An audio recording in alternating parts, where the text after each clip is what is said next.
She's Panthers on a bathroom sink. Her mother would be so proud.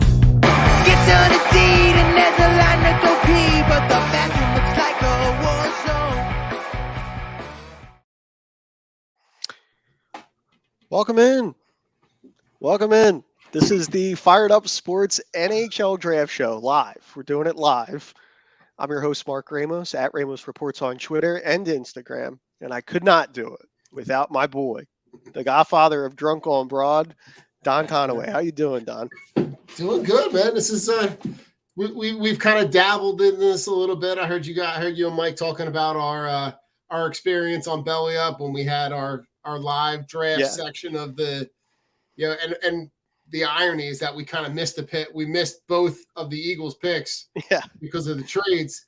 But then we were live. They caught the live reaction to the AJ Brown trade, which was wild, man. Right. So I bet. No, it's super excited. This should be cool. And the Flyers are going to pick early, so let's get at it. Yeah, we'll see what happens here. This is one of the deepest drafts in some time in the NHL. Mm-hmm. So we'll have to wait and see what happens with the Flyers at 7. There's also talk about them potentially moving up to maybe 5. We'll see with Montreal. And there's also a scenario where they move back. But we'll have to wait and see what happens there. Yeah. So I believe St. Louis was the team that was discussed as an option for the Flyers to move back. They have, I believe, 3 first-round picks in this draft. So they're loaded up on assets. And there's also a lot of Travis Sanheim chatter. So maybe that happens tonight. We don't know yet. But I feel like the Flyers are in a spot where they could be busy. They could be busy. There's a lot of great options at 7, even if they just decide to stay at 7. Yeah. There's a lot of options. And I wanted to ask you, because I saw on the Drunk on Broad Twitter today, you guys did a mock draft. You guys had a mock draft there. Yeah, and listen, I was playing around with it. I've played around with those, and listen, those are only just for kind of for me. Like what I'll do is I'll just simulate every other team, and then just pick for the team that I'm interested in. Yeah. And you know what? Like I was just kind of playing around and looking at where there were a couple of times where the Mitchkov pick, which is a guy that a lot of people have talked about. Which listen, I'm all in on. Yes. He in every simulation that I kind of went through, he was gone before the Flyers picked at pick 7. And I saw your response. Yeah, the being able to walk away with Zach Benson and Matthew Wood out of that first round could leave a lot of people pretty happy. Yeah, it would leave me pretty happy. Zach Benson is a really interesting name to watch for the Flyers, mostly because when you look at his game and his ability, and one of the knocks on him, ironically enough, is the lack of size there. He's a smaller player, but he's competitive as all hell, and he's got unbelievable gifts offensively. Reminds me a lot of a certain Flyers general manager, Danny Briere. So that's a really interesting one. Ryan Leonard could be another great one, but I think I have this feeling that Montreal is going to take him at 5. There's a lot of smoke screens. Like I'm not really sure. Like they're thinking Leonard. Like we hear Leonard there, but we also hear I've seen things saying that maybe Montreal is a place for Mitchkov. Maybe Montreal decides to go there. I've heard that too. Yeah. So we'll have to wait and see how it all plays out. They're all great prospects. This isn't a shallow draft, right? This isn't it's not even a 10 or 15 player draft. Like there's a lot of talent here. And it's a good thing to be at the top of the first round. And it's a nice thing to be at the back end of the first round with 22, because there's a lot of good players there as well. So we'll have to wait and see how this all plays out. I want to know what's going to happen here with really 2 through 10. Because that's really where the draft's going to start. Yeah. I mean, listen, to be honest, as I'm kind of scrolling through some stuff just before that first pick hits, the idea, we all kind of know that the picks don't really start until 2. Connor Bedard is, was the odds-on number one consensus pick. It seems like from the womb. Since he put on skates, he was going to be the number one pick. But I just you seem to think that Fantilli could probably be the second guy off the board. But we've seen drafts where crazier things have happened. Yes. And listen, if they're both gone, Perron is a guy that there's the great thing about being at 7 is that there's a good group of guys that you could walk away with any of them and still be pretty happy. Yeah. I would say so. To answer your question, John, about like Gabe Perreault, outstanding hockey sense. Like this kid, if you're a fan of like international trial tournaments and stuff like that, the Americans are stacked. Like there are so many great American hockey players coming out now, and Gabe Perreault, he's one of them, and he's going to be there at 7. Might be a little bit too early to take him there, but I think he's going to end up falling in that 10, the 12, 13 range. But you never know. Teams go off the board sometimes, and that happens too. So, and to look at at 22, talk about Andrew Kristoff for a second. Yeah, he's a great player as well. Offensive upsides there. I think there's a little bit worry about like, do the other elements of his game translate over to the pros or not? That's out there too. So that's a tough one. But I mean, he's obviously very gifted, and we'll have to wait and see exactly how that's going to shake out with Kristoff, because I've seen him vary on mock drafts all over the board. I've seen him go as high as 14, and I've seen him go as low as like 28 in some mock drafts. So that's a good example of like the kind of disparity we're talking about here. But there's no question that the offensive ability is there for Kristoff, because it absolutely is. It's just whether or not those other parts of his game probably come along with it. And that's not a knock or a criticism of the kid, because a lot of these guys are unfinished products at this point. You know what I mean? Not everybody is going to be not everybody's Bedard in terms of just like being ready to jump right in. But I actually had a friend mention to me, and I wanted to mention this to you, Dom, yesterday. I don't know if you saw the NHL schedule came out yesterday. And one of the picks, or not picks, rather, the Blackhawks schedule was, they're on the road for 5 games to start the season. And this is just a testament to the NHL, the coolest game on earth, but the worst ran league, right? How do you take a player like this?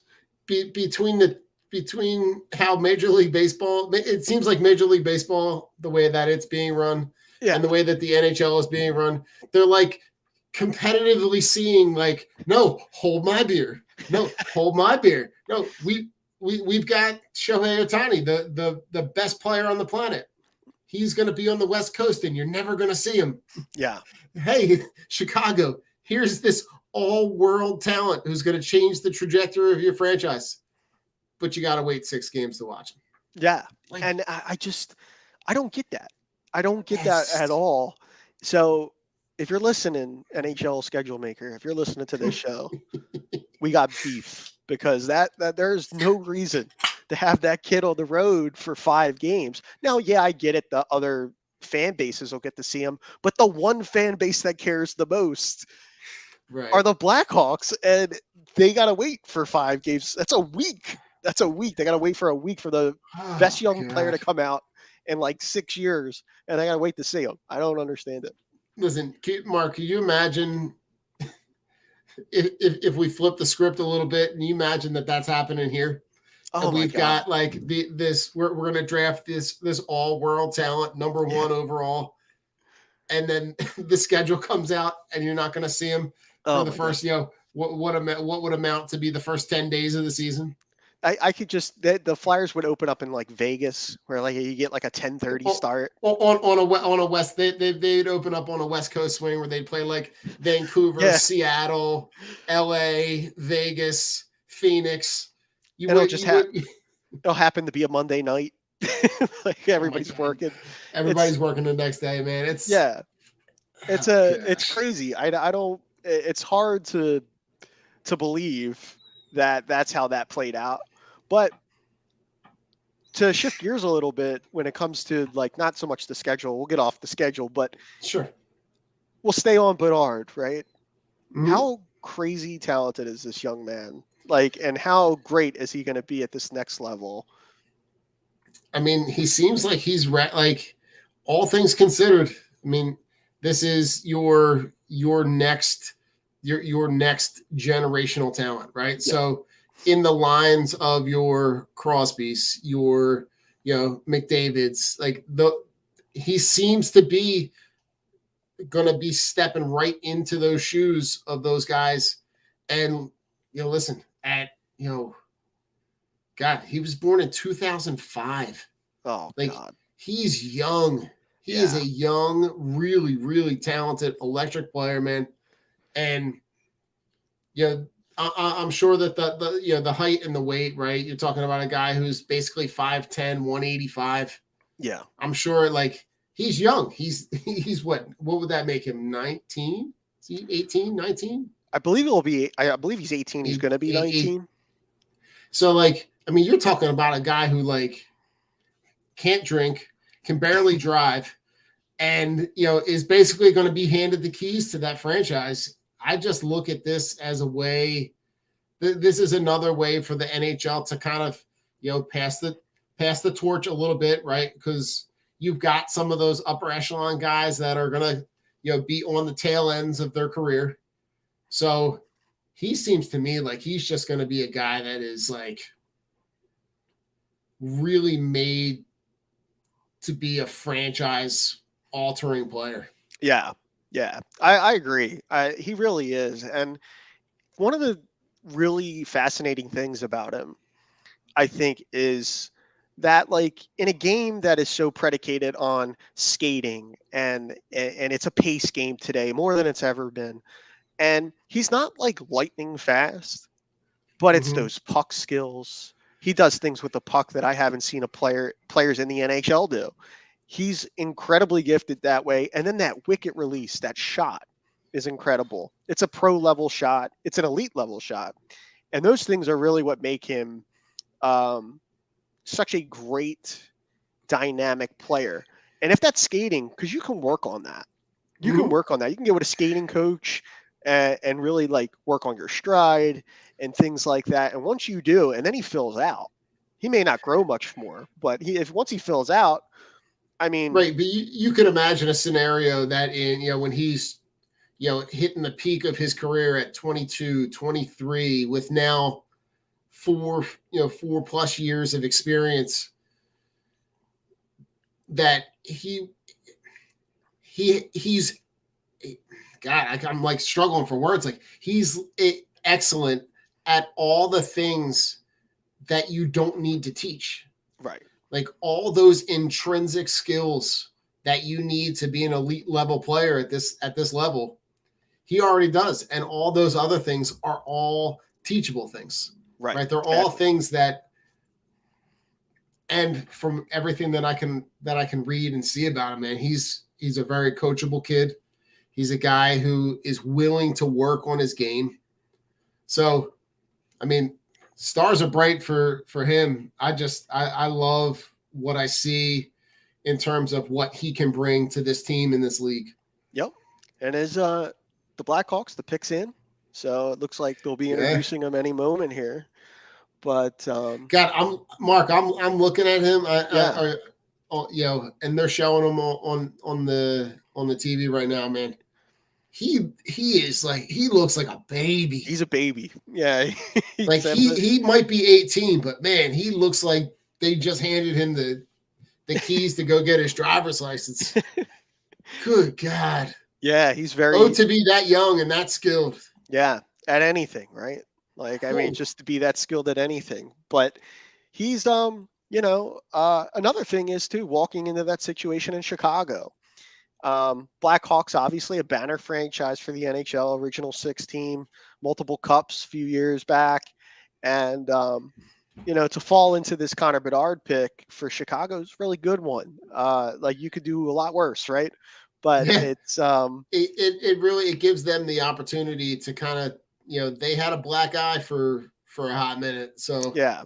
this pick kind of gives them an opportunity to, kind of turn that franchise in a different direction. Right.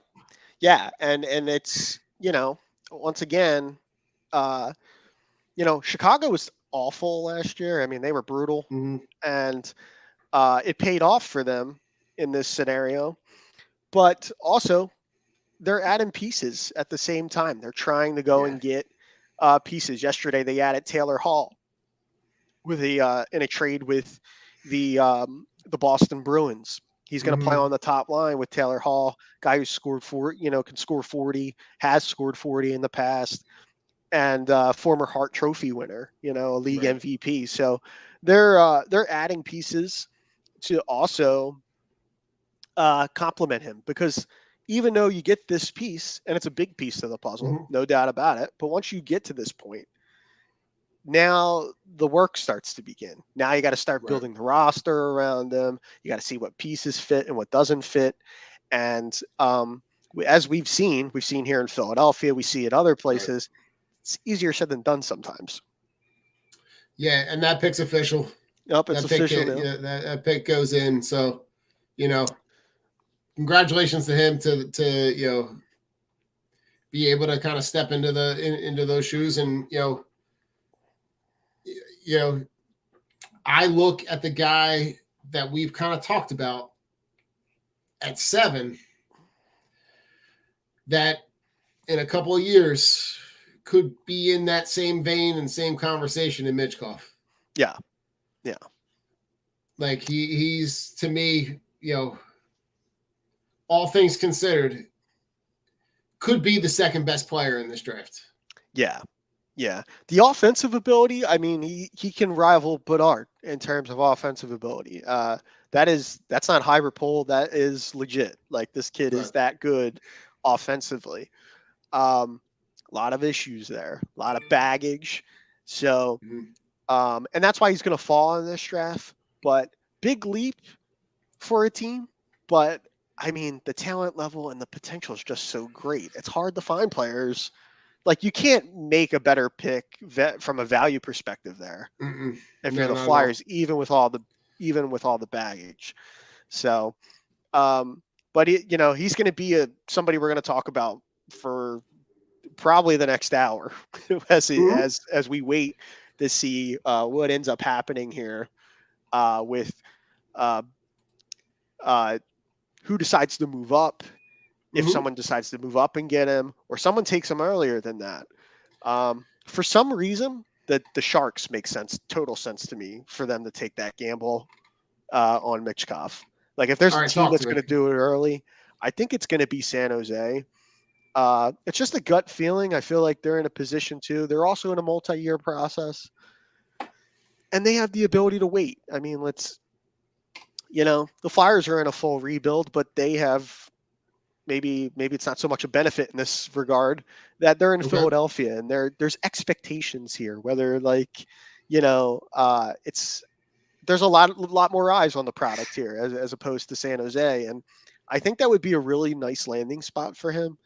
And that the Sharks have the ability to be extra patient because there's not quite as many people watching them down there right now. So it might be a good time. There's not a ton of eyeballs on them. Not a ton of eyeballs on them.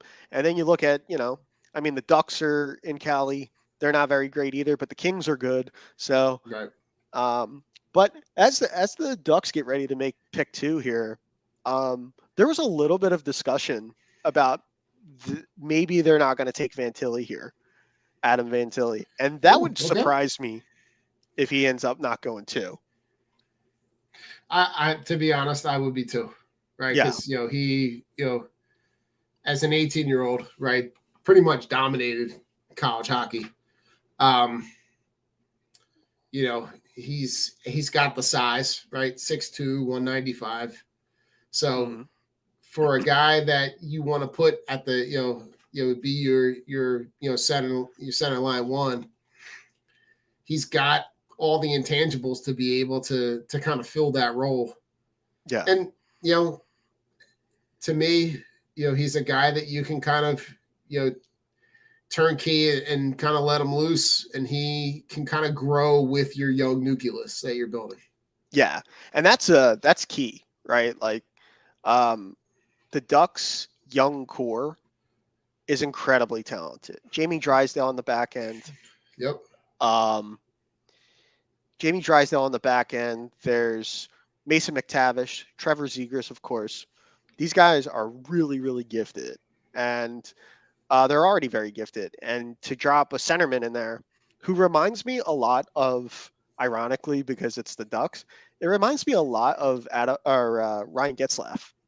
He reminds me a lot of Ryan Getzlaf. The size, the size, physicality package, the skill set, and he's a leader.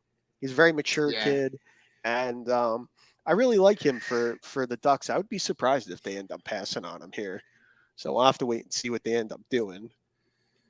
But I'm pretty sure it's going to be Fantilli here at 2. I wouldn't be surprised. Mark, give me a scenario where you're not happy with the Flyers. Oh, man. Because I know we've talked about how that, that pool of players is kind of big. Is there a guy that you could envision that they fall in love with that is just a huge reach? Or because when I was not super psyched when I heard them the rumor of them trading back. So like for me, I don't want them to trade back. I'd rather them either trade up or stay put. Mm-hmm. But for me, don't go past 7. Like, let's not make this complicated. Right. You're in a process. Right. So you've got to put as many bullets in that gun as you possibly can to try to hit on something. So either move up or move back. So my not happy scenario is if they move back. Yeah. I think, I mean, for a lot of people, even though I'm a fan of his game, I think for a lot of people, like this defenseman they're talking about, David Reinbacher, who's projected to be a top 10 pick, but a lot of people feel like there's people out there that feel as though his upside kind of caps at like being a second pair guy. And I don't know that I necessarily agree with that, but people will be upset about that. I'm trying to think of a prospect that I'm just not quite as sold on. And I think, like, to be honest, it would probably be, and I don't think they're gonna go that route, but it's just like Oliver Moore is an interesting prospect. He's at the end of this like 10-11 spot. Okay. I've seen him play a little bit this year for the United States Developmental Program. And this kid can absolutely fly. He can scoot. There's no doubt about it. He can absolutely fly. He might be one of the best skaters in the draft. I don't really see the other skills there. That's kind of like it's great, to be, it's kind of like being like a wide receiver in football with all the physical tools, but you can't catch. You don't got the hands. And it's and it's Mark, essentially he's Quez Watkins. Quez Dropkins, as we like to say in our group text. I love that. That's great.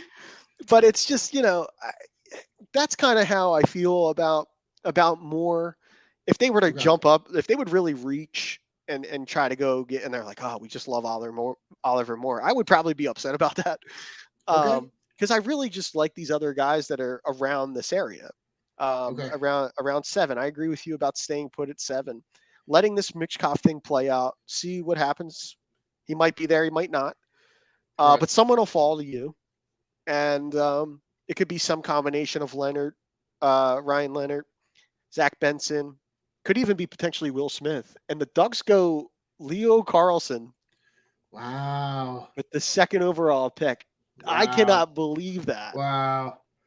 Because everything I heard, Leo Carlson was going to Columbus. Columbus was, that was supposed to be their guy. Wow. And listen, same position, right? Both centermen. Yep.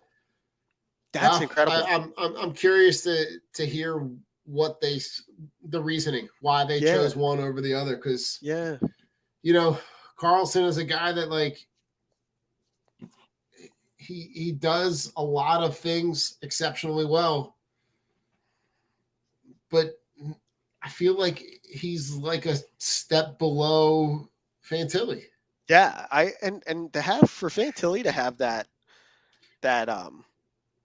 profile that he does, and I'm Carlson's a great prospect, but there was some disparity there about he was supposed to be Columbus's guy, but then there was some talk about Will Smith being up there as well. He's another centerman, and it's. I mean, I'm really shocked by that. I thought for sure Fantilli was going too. Yeah. But like a lot of they're similar in a lot of ways. I think, like player profile wise, both big kids. Carlson's got a little bit of bite to his game as well, similar to Fantilli. Listen, but maybe they see, they see, even though they see a little bit more of experience, right? Because he's got the experience in the Swedish Hockey League. Maybe that's maybe they see that as a a higher level of play, versus college hockey. Yeah. But I mean, he did play in Sweden. He was playing pro. But they just brought up the stats there. His 6 points in 7 games at the World Junior Tournament. I was just about to mention that he had a great major junior tournament earlier this year. So, and those tournaments tend to weigh heavily for teams. They tend to hold them in high regard, and that's a tough way to evaluate players, I think. But that's interesting. I'm surprised by that, even with being, a really good player there for. What's up, Doc? What's going on, guys? What's going on, Mike? You're interrupting our taping. I'm sorry. The first surprise of the draft, huh? I would say. Jeez, wow. We were just talking about that. I'm shocked.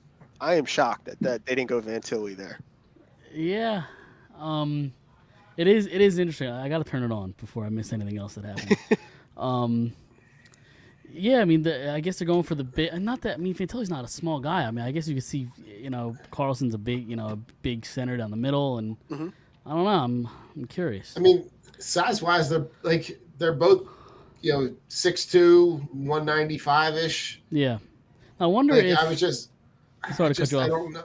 No, I don't know if they see like the Swedish Hockey League thing is like an elevated play that Mark was mentioning the stuff with the World Juniors. Like, I just don't know. That to me surprises me. Well, I wonder if Fantilli, I would say, at least from what I've seen of him, is a little more flashy. They already have a flashy guy in Zegers.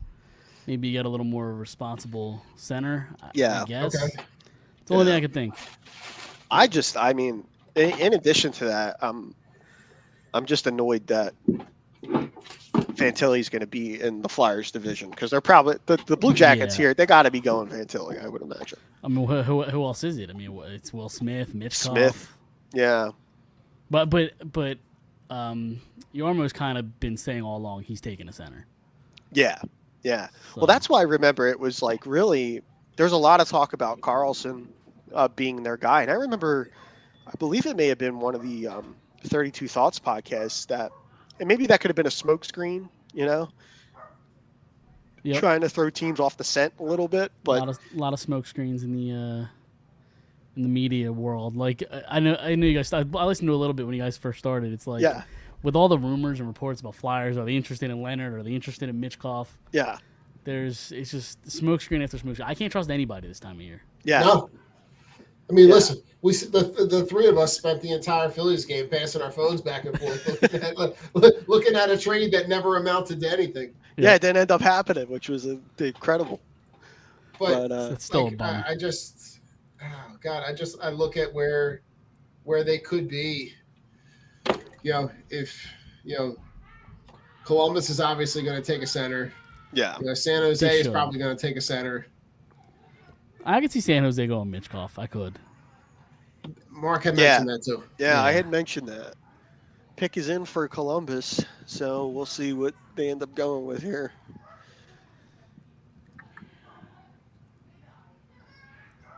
This I always Actually- love how they parade like 63 guys up there in the pick. yeah. I know. The NBA is just one guy, the commissioner, makes the pick. That's it. Yep. Yeah, they bring a And I'm whole always squad up there. fascinated at the jerseys too. How they got the jerseys already ready to go. Yeah. Well, have you seen the process of that? There's No. there's a video going around. I'll see if I can find it. I'm sure we'll have plenty of time to talk. So I don't know if you guys saw it. It is Adam Fantilli. Adam Van Okay. Tilly. Yep. I don't know if I'm ahead of you guys. I don't know if, but there's You're- video going you're a around. little bit They ahead. literally print them from the time the pick is like handed in. Like they print them there. Oh wow. Yeah. Oh no. I hate this as a Flyers fan. I hate this. I know he's a Michigan guy, right? I think he's committed to Michigan, but Yeah, he's gonna go back a year, but like he's NHL ready. He could play Yeah. this year yeah. if college wasn't an issue. But he'll be in the NHL next year. I mean, I guess the good thing is it's Columbus, and who cares? Right. Yeah. They're not gonna do anything anytime soon. I don't think. Yeah. Yeah. I mean, they were so far, for all the moves that they're trying to make, or were trying to make, adding Provorov and all that. Like, this is still like a bottom, this is a bottom 3 team this past year. Like, I know injuries and all play a factor in that, and I think they lost some guys to injuries this past year. But even so, I mean, that seems really a lot of swinging for the fences here for a team Yep. that was you're kind of stuck. So. Oh, it was the NFL draft I was thinking of. Okay. Oh, But listen, it's probably I'm sure similar. It's probably. Yeah. similar. I'll see if I can pull up the video. No, but it's I don't know. I like it for them, right? Yeah. That's for that franchise, but it's they're still in the the bottom third of this of the league. Like they're not. This pick is not. None of the moves that they've made are going to make them immediately competitive Yeah. right away. Yeah. I wonder if that factored in with the Leo Carlson pick being second overall, that perhaps he's ready to jump in Right away. earlier, and you're not waiting a year or two for Fantilli. But that kind of feels like splitting hairs to me. I don't, Yeah, because I don't think the Ducks are Leo Carlson away from contending. Like they could afford to Right. wait the extra year. Yeah. Well, I'm surprised about that. Well, Won't be the I mean, first time, I'm sure. This No, tonight. no, absolutely No, not. no, not at all. Mike, I was asking Mark, give me a scenario. What's your ideal scenario? My ideal scenario It's a For the good Flyers. question. Mitch Call falls and they don't have to trade anything to go up to get him. Okay. That's my ideal scenario. Will it happen? I don't know. I know there's. I had a thought today. Okay. I know there's been a lot of talk about trading Scott Lawton and if they would do it. Would you guys trade Scott Lawton for, say, the first and a second, late first and a second, and then use one of those first and 7 to move up to 5 to get Mitchkov? That feels like a lot of work. It does. It does. It does. Just a thought I had. Yeah.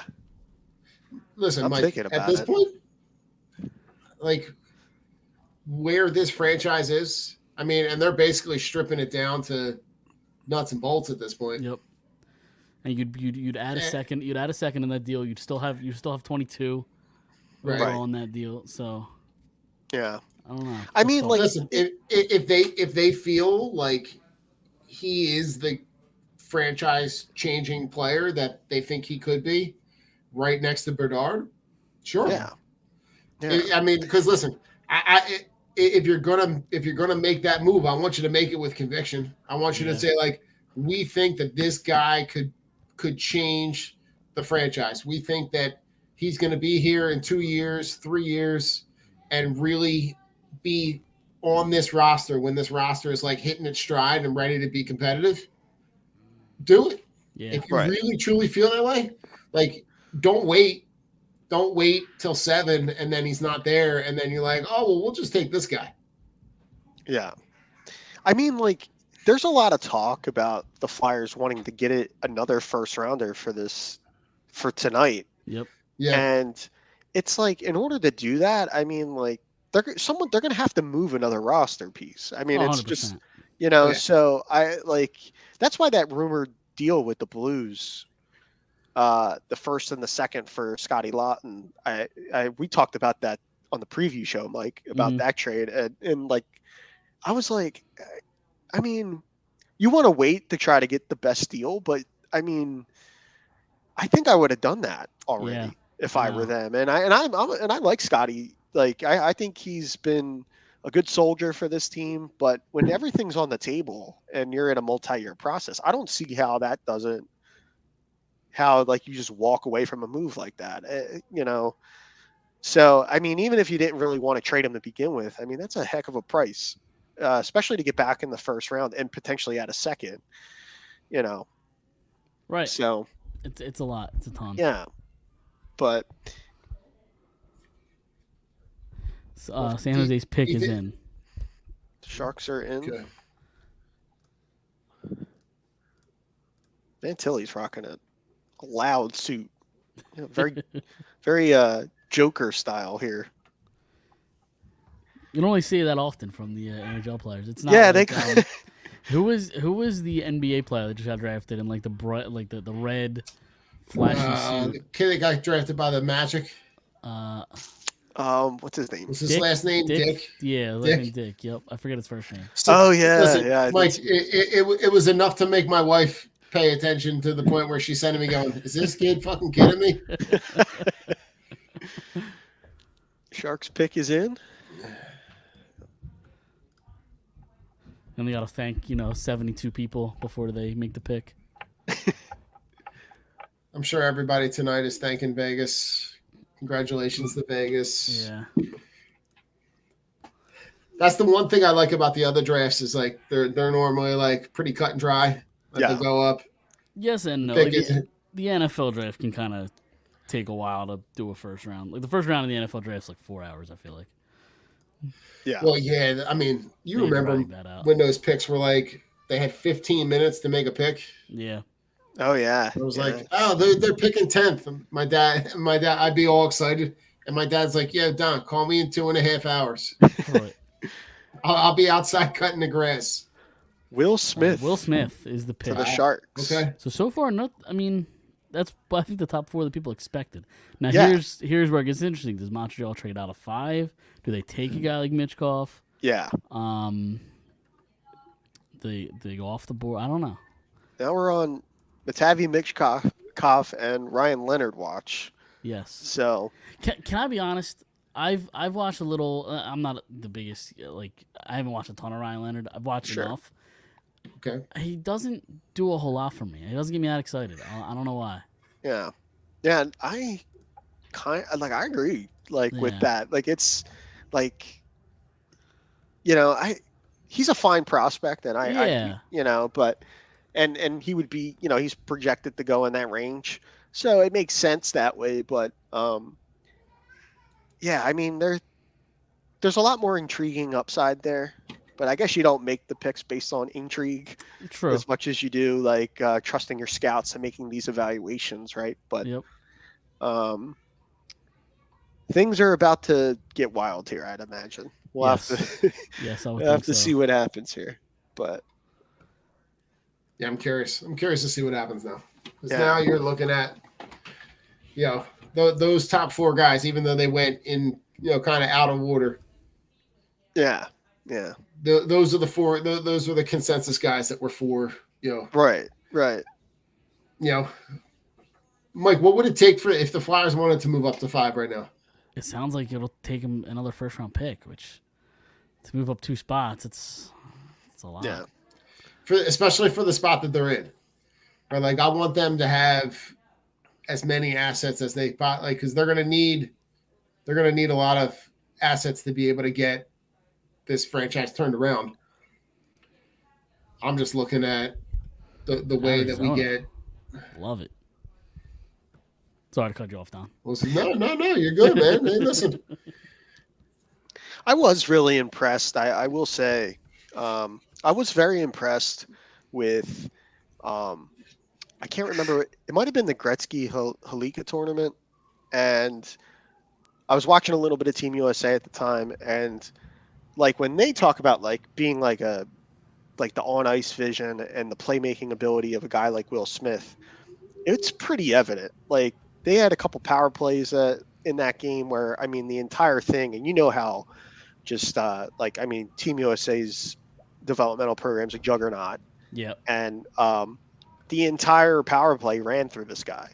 And I just really liked, it reminded me that surgical power play presence a lot like, Claude was here for the Flyers for many years, where like the entire thing ran through him.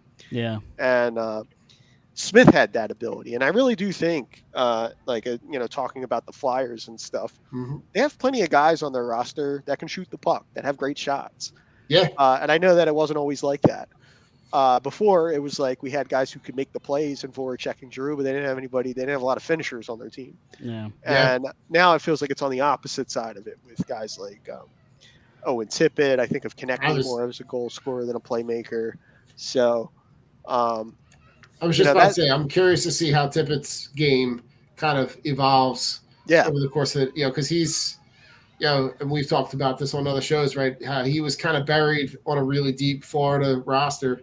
That if he gets, he's getting a little bit of time to shine here. Maybe he gets the opportunity to be in a position to score more goals. They could end up, really kind of both teams winning that trade. Yeah, for sure. And the Flyers have that Florida 2024 first in their back pocket as well. Yep. That was in that That's trade. also true. So, that's another asset. So Montreal's on the clock. Yep. Yeah, what about 2 minutes? I heard that Will Smith has a good slap shot. Get it? Slap. It's a dumb Will Smith joke. Nice. It's a bad Will Smith joke. Listen, at least it. It was dumb. Nice. But listen, at least we didn't draft him and then have to ship him off to LA because his auntie and uncle got scared. You know what I mean? Some more dumb Will Smith jokes. Oh man. I got Will Smith jokes for days. That would have been great if there was a Rock in the draft. Rock. You know what? The draft's big enough. There might be. I'm gonna go find him. Right. Right. Mr. Irrelevant, maybe in the 7th round. Oh gosh. So they just had the first round just tonight. Yes, and then what's tomorrow night? Tomorrow's, I believe, 2 through 7. Is it all 2 through 7? What time does it start? 2 through 7 tomorrow. I don't know. It's got to be during the day. I would think so. I mean, how can you get that many rounds in? I know. Once they get to like the 3rd round, they just fly through the picks. Yeah, and it's a Thursday too, so that's kind of. I don't remember them doing it like that. I always remember it being a weekend. For some reason, like Friday night round 1. Right, Saturday day round 2. Yeah. Or round 2 through 7. They're starting at 11 o'clock in the morning tomorrow. Are they really? Jeez. Yeah. All right, I'll keep the NHL. Yeah, rounds 2 through 7.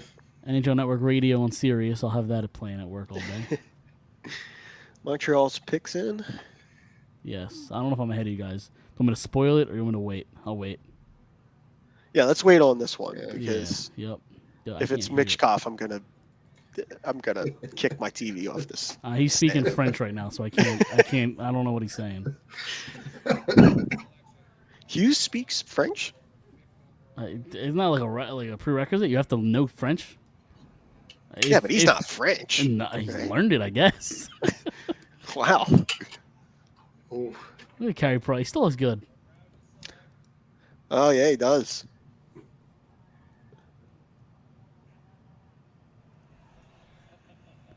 Did he forget the pick? Oh my God. Way to go, Carey.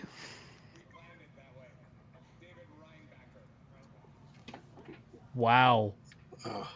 Wow. Whoa. Interesting. David Reinbacher to the Habs. Wow. That's early. Yeah. Wow. So it's one of Mitchkov, Leonard for the Yeah, Flyers. they're gonna have the That's gonna option be for it. both, So it's one unless Phoenix takes one of them. then you just take the other. Yeah, You he'll just take take the other one. Yeah. Wow. Unless there's somebody else you like. I mean, do you like Oliver Moore more? And I didn't mean to make that joke on purpose. I just before you got on, Mike, I just got done running down Oliver Moore. How upset I'd be if he was the pick. Hell, upset or You excited? really did. I'd be upset. Upset? Like, Why would you be upset? You don't like Oliver Moore's game? Not as much as like the other guys. Not as much as like Zach Benson. The one thing I like about Moore's game is just his speed. Yeah. It's something that we haven't seen in so long. Yeah. That his speed would intrigue me. Yeah. But overall game, I agree with you. Yeah. Yeah. This is very surprising to me. Like I don't know if you're taking in the top 5 a defenseman, I feel like you got to have a top pair guy. Is Reinbacher a top pair guy, like a number 1 defenseman? I don't think so. That's going to be the question, right? Because I mean, there's a lot of disparity out there about him. We were just talking about this at the top of the show. Like, you know, is this guy topping out at a second pair level, or is there more to his game there? I see a lot though of like Mo Sider like kind of ability. He's got that physical element to his game. They just showed a clip of him running a guy into over the boards there. Yep. Yeah, he's got the physical game and he's mature. I mean, he's playing pro right now in the Swiss league. Yeah. So. Yeah, I mean, listen, that to me has all you see all the benefits, right, of taking him there, right? Because he's already playing professionally. Yeah. He's young. He's got the size. But, Mike, I agree. I question whether or not is that a guy that's going to be in one of your top 2 pairs. Yeah. Is that a guy that you can build the blue line around? So Russ Cohen on Twitter at Sportsology is reporting that there's activity at the Flyers table. Right now? Like currently? Right now, Okay. yeah. So maybe they're discussing something. Moving up to 6? Maybe moving up to 6.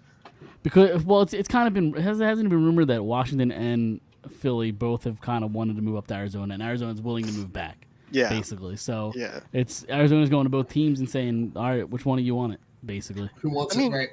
Imagine if just like going to Arizona anyway, and the rink that you're playing at isn't even as nice as the one you played at in the juniors. Yeah. Like, Ooh, yeah. Yeah, seriously. You know, wow. I mean, I don't know, why wouldn't they take Mitch Golf? They have all the time in the world. You Yeah. know? yeah. What, Arizona? Yeah. And if they end up relocating, he could be the next, The face of that wherever the they're face of playing, that yeah. new city, Yep. you know, and help build And hockey there. So, and if he doesn't want to go play, you just trade him for a shitload because like he will still be very valuable. Yeah. If he doesn't want to play for you. yeah. Where I mean, where would that franchise move? If you had to predict, if Arizona moves, I think Houston makes so much sense because of how big Okay. the city is, but it sounds like the front runner would be Salt Lake City. Yeah. Yeah. And that has a lot to do, I heard, with the Utah Jazz owner Ryan is Smith. also trying to Yeah. yeah, get in at the NHL table. And I think Salt Lake would be a great place. You know, like it'd be a great place to have a team. Certainly weather-wise, it would fit in. You know, like up there. So that could be fun. I've heard to Milwaukee as like a potential. Milwaukee. Huh. Yeah. Ooh. So It's interesting. maybe that's an option. That's Because they City. have too. It's like in terms of like hockey working in a place like that. Like University of Wisconsin's turned out all kinds of pro players at the NHL level. So there is somewhat of a base there for, you know, and I think they do a great job now with like the expansion draft and things like that, getting these teams, these new markets Oh, totally. in a position where they could be good in 2 to 3 years. So you're really not waiting that long as a fan base. And, you know, Vegas is a great testament to that. They're a great story for the league. And you know, as the Stanley Cup champions only 6 years in, it's frustrating for the rest of us, but it's a good thing for the game, I think. So. No, I agree.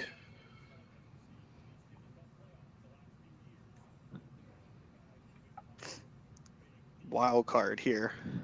Coyotes are the wild card. So there is no Rock in this year's draft. I'm disappointed. Oh, is that what you were working on that time? I literally just looked at it. I forgot about it. I was trying to find like a draft board that looked nice that I could put on the screen here, but I can't really seem to find one that would look nice on. I just saw David's comment. He's from AZ here. Yep. That's awesome. What's up, David? Thanks for joining us. Yeah. Let's see what the Yotes do here. Arizona sounds hot. I've never been out there. Sounds hot. It is. Oh yeah. We've got family out in Phoenix. Really? Yeah. And listen, as much as you want to call it dry heat, it's still fucking 115 degrees. It's Right. like the There may sun's a not foot be from the- your head. There may not be humidity, but it is hot as sin. Picks in for the Yotes. So where do we think they're going here? Leonard. Leonard, you think so? They're all wearing matching I think so. jackets. They are. I kind of like that. Kind of like That's those kind of jackets. cool. Yeah. Oh, got the coyote pin on. Yeah.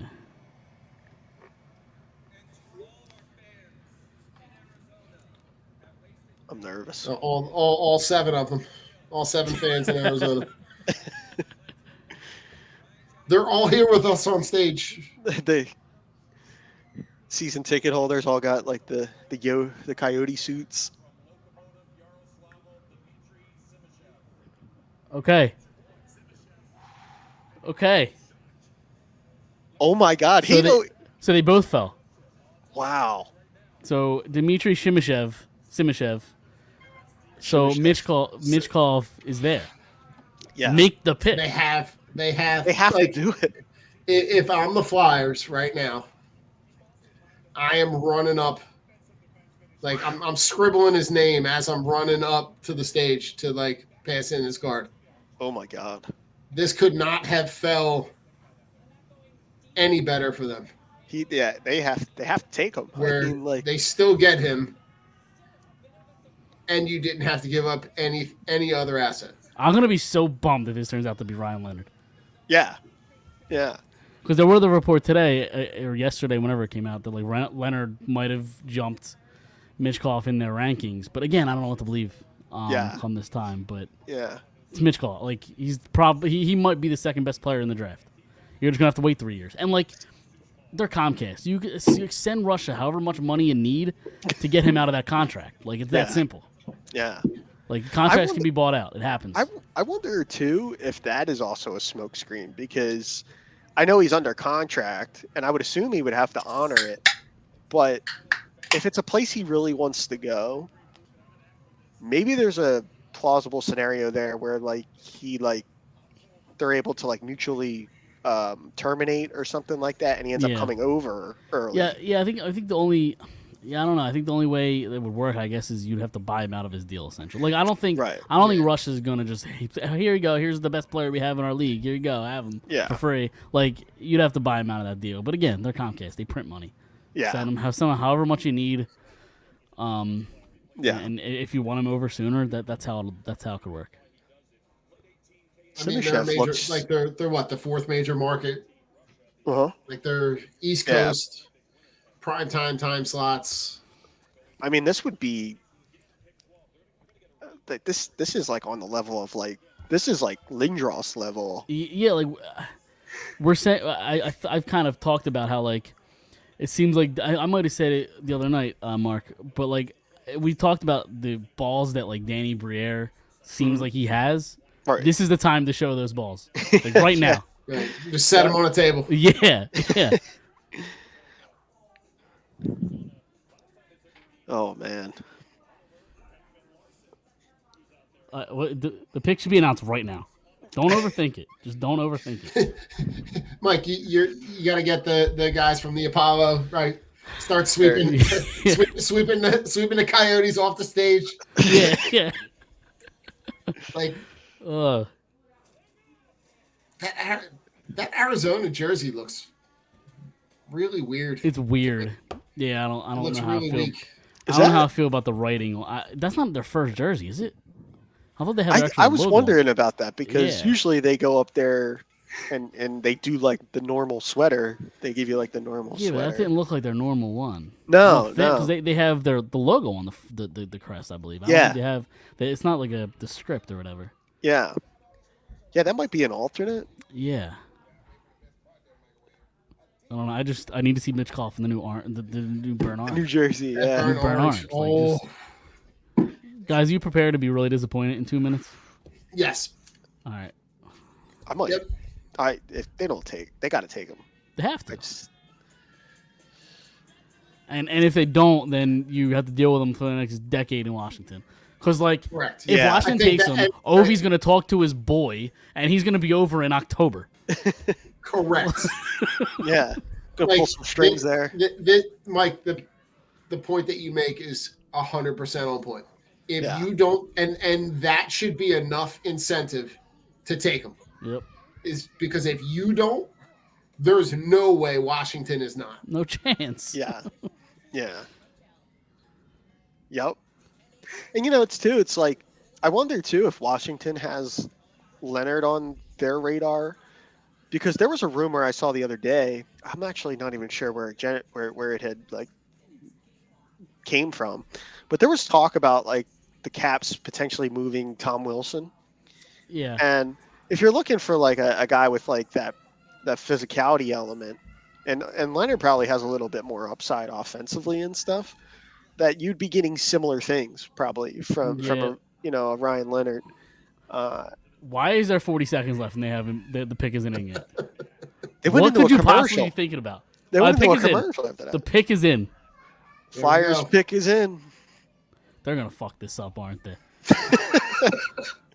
Oh, God. Oh my god. I just watched Leonard and I just don't see, like, again, good prospect, good player. Yeah. We need top end talent. Like, this team needs a first line player, and I don't know that Ryan Leonard's that. This is tense. This is very tense. They're gonna fuck this up. I'm so angry they didn't make the pick yet. I have Flyers PTSD from the last decade of my life. Listen, I think, Mike, the 30 for 30 that needs to be made is the false messiahs. Yeah. All the picks that should have been that never were. Yep. I heard somebody talking today about the pick that they made, with Nolan Patrick. Yep. Right. And basically everybody in front of and behind him for like the next 7 picks went on to be really, really great players. Sorry, I was trying to listen in on this. Listen, I'm sorry if I'm gonna try not to react. No, turn the volume up. Turn the volume. All right. Turn it up. You guys hear that? Yes. Yeah, you're good. He got a lot better after that pick. Danny?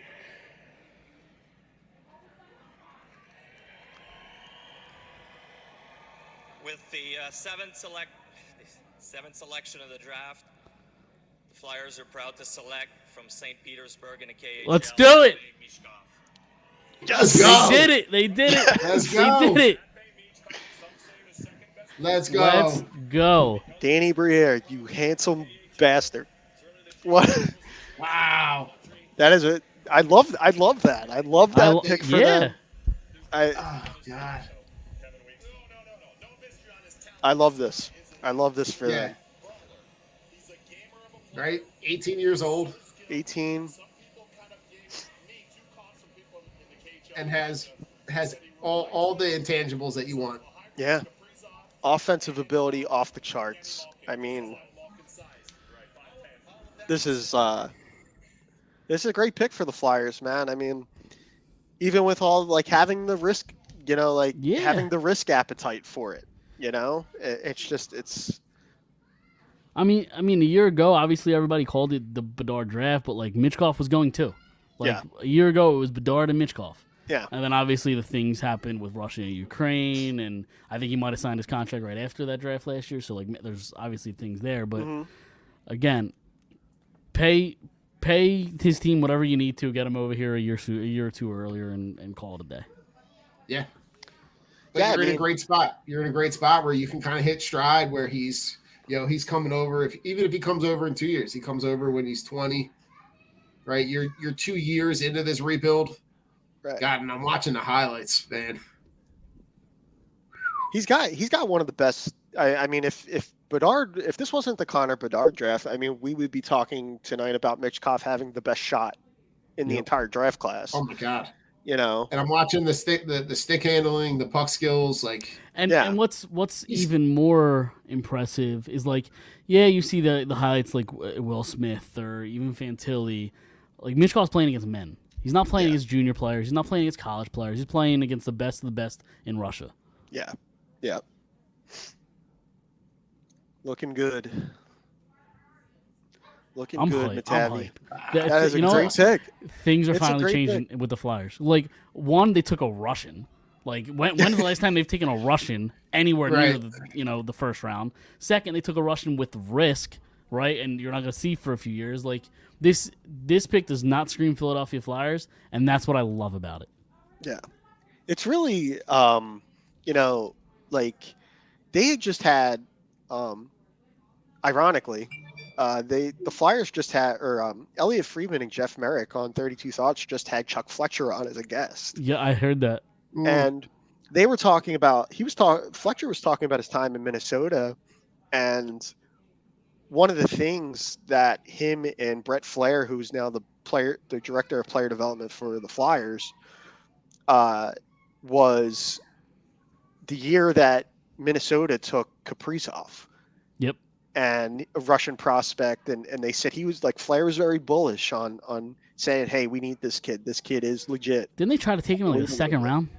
Yeah, he wanted him in the second round. Yeah. They ended up taking him way later. In the 5th or 6th. Yeah. And it all had to do with this. The risk with these players coming over now.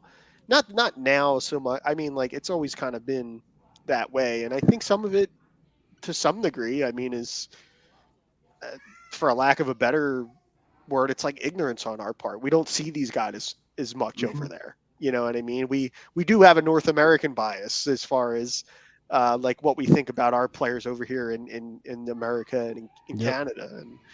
But I mean, the skill level's off the charts here. This is a great pick for the Flyers. It really is. This is really a reason to be excited for them.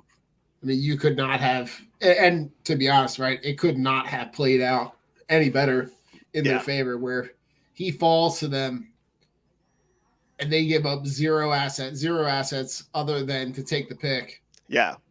It makes sense on way too many levels. And Mike, I think the point that you make about the league that he's playing in, he's not playing in some, lower level league in Russia. Yep. Right. He's playing against adults. Yeah. As as a kid. He put up numbers this past year that were at the same age rivaled Ovechkin's over there. Yep. So, I mean, that is it's a worthwhile gamble, and that's a really great pick. I love that pick for them. Now Washington is on the clock. The Capitals. We'll have some. I would imagine they'd go Leonard. At this point, it's anybody. I mean, I know Backstrom and Kuznetsov aren't getting any younger. I could see them going a guy like Oliver Moore. Yeah, I think Dalibor Dvorsky's still there. Zach Benson. I like him. I like Dvorsky a lot. I think his game will come along. Like some of those other areas I know that are concerned for teams, the skating and things of that nature. Yeah. I do think that stuff will come along for him because he's got the offensive ability for sure. So Dvorsky would be a nice pick here, I think, for the Caps even. Yep. I'm so pumped up right now. I can't believe we just made that pick. Just think about it. In 5 years, Flyers' top line is Cutter Gauthier, Matvei Michkov, and Macklin Celebrini. I'm all about the tank for next year. Get the number 1 overall pick. I don't know how good that kid's going to be. I don't know how good the Flyers are going to stink anyway next year. So yeah, it's all about 2024 at this point after tonight. Yeah. Caps pick is in. I guess Ferry pick. I could I don't even care what happens the rest of the night. This is just yeah, like, and they still have 22. They didn't have to give up 22. yeah. They didn't have to give up 22, and they still get Matvey Michkov. This is fantastic. I love this.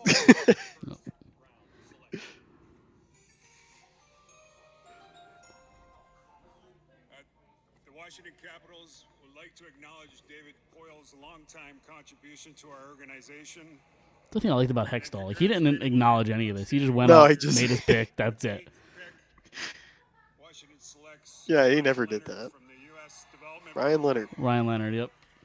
makes sense there for Washington based on how this has played out so far. Yep. Like you said, maybe the new Tom Wilson for them. Yeah, yeah. If they end up moving on from Wilson, so that's a good pick. Detroit is at 9, and there was some talk, I think, about them even moving some picks. I think they're at 9 9 and like 17-ish. 17 It's around there, yeah.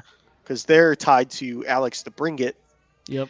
and the Senators are looking to move him. What did the Senators give up for him? It was a pretty, It was like a first, wasn't it second, a pretty a third or hefty something price? like that? Yeah. Yeah. He struggled this year with Ottawa, Yes, he did. so. And I think there's always that impression around DeBrincat that he's just simply not the player that he was without having Patrick Kane on his line. It helps. That definitely helps. It helped, but I mean, he's playing with some nice play. Like Ottawa has some nice players. Yeah, for sure. Yeah, I don't know. They also. So I had to bring it on my fantasy team. They didn't give him anywhere near enough opportunity. Like I don't think he really ever got top power play minutes. Yeah, Like, he was dumped in their second power play. So like, yeah, he's not going to score 40 goals when you don't have him on your top power play. Like that's Right. going to happen. right. Yeah, absolutely. So, I mean, we'll see what ends up happening there. There hasn't been any. I don't know. I haven't seen any real rumors so far. Like, Yeah, that's what I was going to ask you. Is do you think that because obviously there's been a ton of rumors with Lawton, Sanheim. Like, do the Flyers make a trade tonight, or do they just keep the 2 picks and call it a day?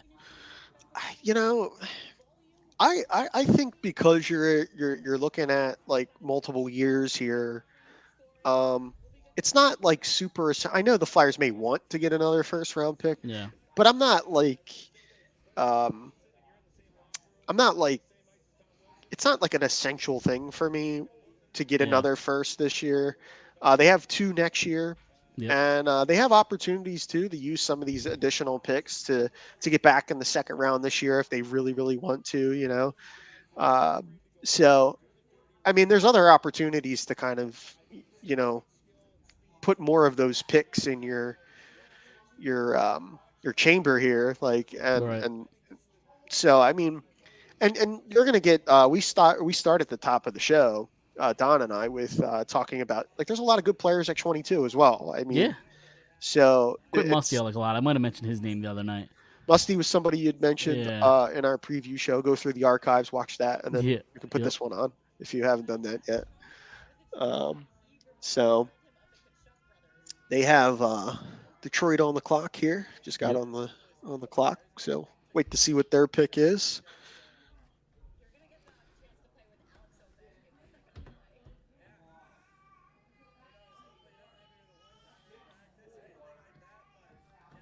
So I would imagine at 22, we would see the Flyers maybe take a center. Because Mitchkov's a wing, center? I think, a natural wing. Yeah. Either center or if one of the defensemen are still available. Yeah. I mean, because we were waiting for the Flyers pick there. Also, to cut you off, that's a Mighty Ducks jersey, isn't it? It is. It Yes. looks wonderful. I can only see it from the shoulders, and it looks This great. this was a gift, and it's the Charlie Conway Love that. jersey. So That's sick. Okay. Yeah. I just had to cut you off. I noticed the green and the yellow. yep, it's a Muddy Ducks jersey. So It's awesome. Love it. Sorry. Continue. I no, don't even know. Yeah. yeah, I was gonna say that about 22 or not 22.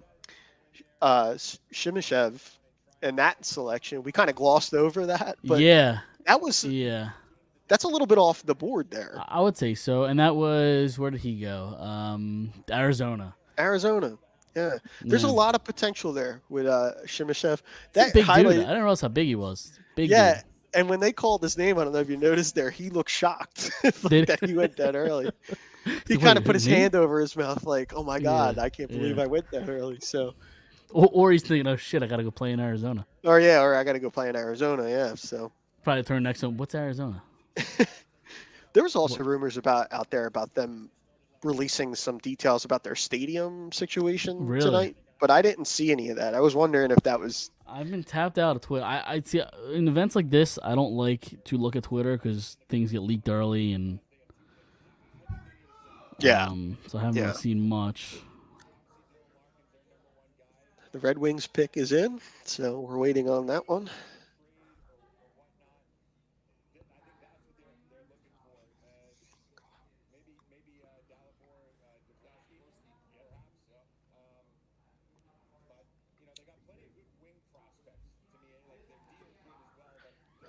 This will be an interesting one. I'm not really sure where they're going to go with this. In an hour ago, Anthony DeMarco said that he's heard the Flames have expressed interest in Travis Sanheim. Okay. That was an hour ago. I mean, they're losing everybody. Everybody's saying they don't want to play in Calgary right now. So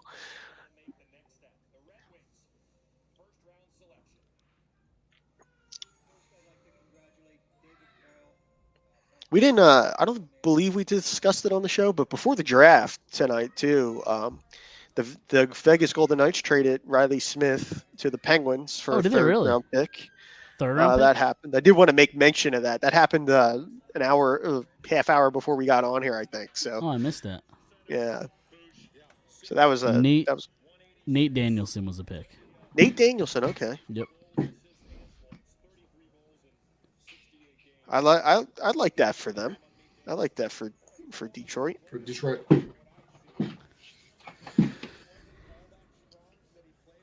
Yep, that's I don't know. I have PTSD with Brandon Wheat King's centers. I'll just be honest. Yeah, it looks a little bit like Nolan Patrick too. I'm not gonna lie. he does look he does look like him a little bit. Oh God. Wow. Nice suit though. That is a nice suit. I do like that suit. I like Yeah. the Sure. slate. Like the slate colored God, it is so eerie how I- close. Good God, put those two side by side. Holy crap. It is crazy how young these kids look. Yep. Yep. These guys look every bit of like 16, 17. Yeah, they're what 17, 18, yeah. Most of them. Right. Most of these said- guys. At the beginning of the show, these are 2005 birthdays, Yep. which is just incredible to It me. is nuts, yeah. I was already working. Jesus Christ. I can't go that far. Good God. I just started teaching. Really? Really? Oh wow. Yeah. There you go. 2005. Okay. Wow. It is such a classic sweater, the Red Wings jersey. It is nice. The simple. It's one of those sweaters that's not going to change. It's like the Flyers. They're not going to. That original logo is going to stay. Yeah. It's a great logo too for For the Detroit. team and Detroit, and it's a nice look there. Yep. Nate Danielson's a good prospect. I know that like he's one of these guys that if he puts it all together, he's gonna be a heck of a player, and it looked like he had a pretty good year at Brandon last year, so. Not notoriously known either, I don't think. Brandon's in the WHL, Yeah. I believe, and they're not notoriously known as like a scoring league, I don't believe. No. At least that's how it once was. I don't know if it's still like that, but that's a nice pick for them. I like that for Detroit. Yeah, Detroit's kind of in the weird. Like, I feel like they're getting there. Mhm. It's just, I don't know how close they are. Yeah, they made a lot of moves last year, and I think they were hoping to be a little bit better than they were. Like they gave Andrew Kopp a big contract, and there's a couple others. I think a couple other moves they had made. So, but Steve Yzerman, he's in charge there, and he was the architect of a lot of those great Tampa Bay teams. Yep. So, well, he knows what he's doing. Stevie Y knows what he's doing.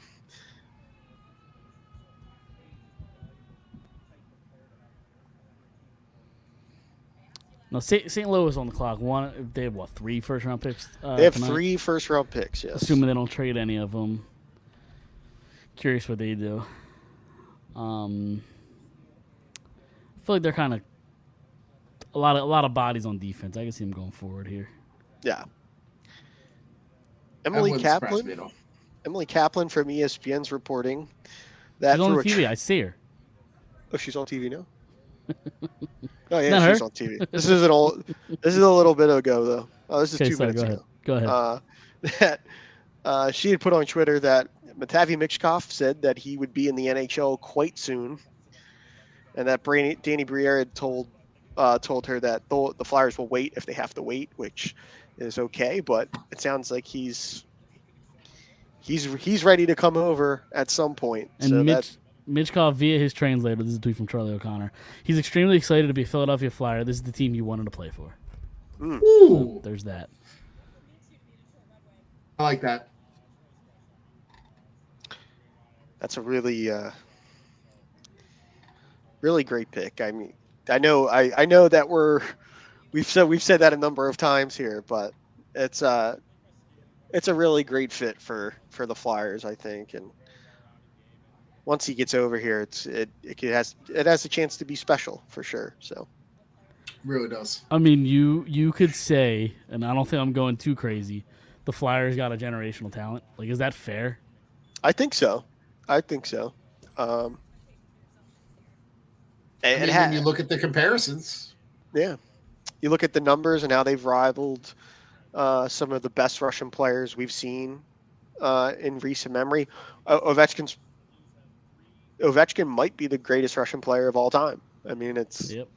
so, and he's putting up numbers that rival that. So, I mean, it's generational. I don't think is a stretch here, Yeah. like to say that about him. So, Blues are on the clock.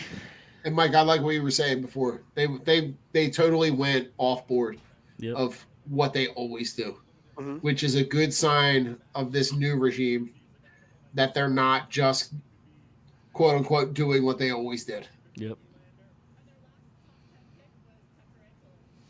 You could probably count on I don't know, one hand how many good Russians the Flyers have had over the last handful of decades. Like, they just don't go to they just Russia's this country they stay away from. Yeah. And obviously there's some ill will there between Ed Snyder and, like, I get all that and the geopolitical landscape of it all, but it's just, I don't know. It's a big pick. It's a big pick for this franchise. Yeah.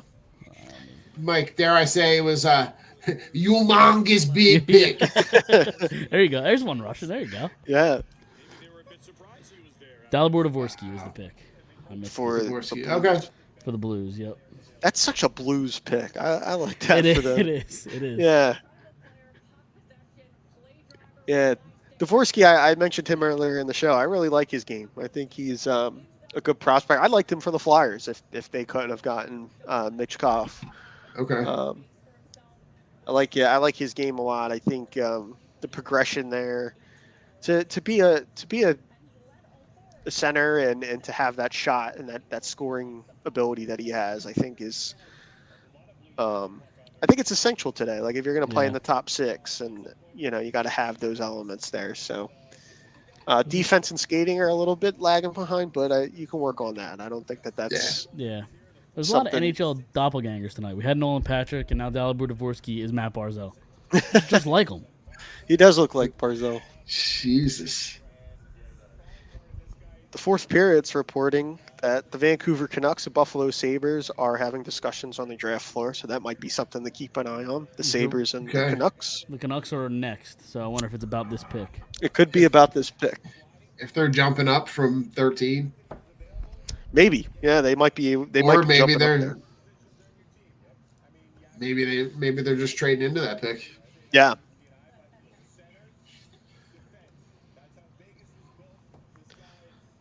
So we'll have to Hey, see. Mike, here. remind me, what are the assets that they got back in that Jack Eichel? So Trade. that was why am I drawing a blank off the top of my head?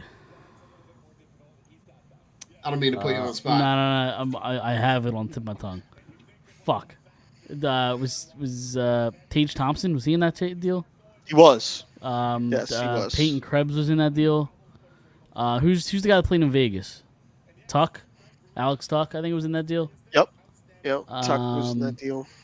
It was those 3 assets, I believe. There might have been a couple picks involved too. Yeah. Yeah. But I think Tage Thompson, Payne Krebs, and Alex Tuck were the 3 main.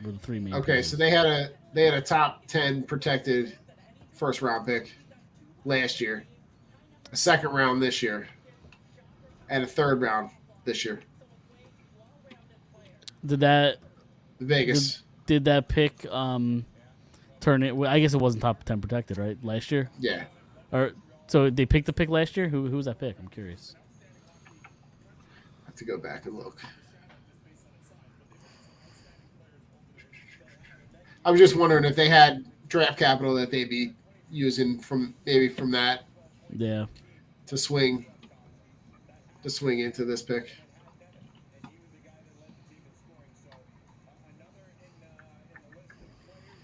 Top 10 picks born in Slovakia. Noah pretty good. Ostlund was the pick from Buffalo last year. Okay. From Vegas.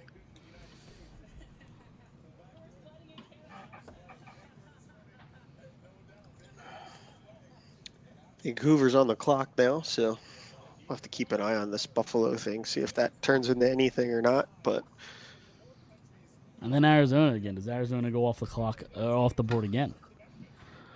they might. Unless they figure there's so many forwards available, let me take one of the defensemen we really like early, and we'll still get a really nice forward at 12. That's the only thing I can think of. I like defense. I like Gabe Perreault for the Yotes. Yep. I think he'd be a nice fit there. Yeah. That's a guy. I mean, that's a guy that's right. He's committed to Boston College. I think Correct. so. Yeah. Yeah, So I think he's a BC guy. Even if he goes and plays there for a year, I mean, Arizona's a long ways away from being competitive. Yeah. Yeah.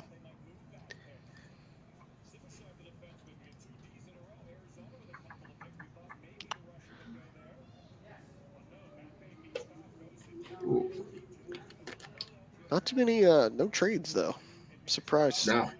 We haven't seen any trades, or usually it's a big night for roster movement as well, and we haven't really seen that yet. So, Mike, who's the guy that you're targeting in the 20s for the Flyers?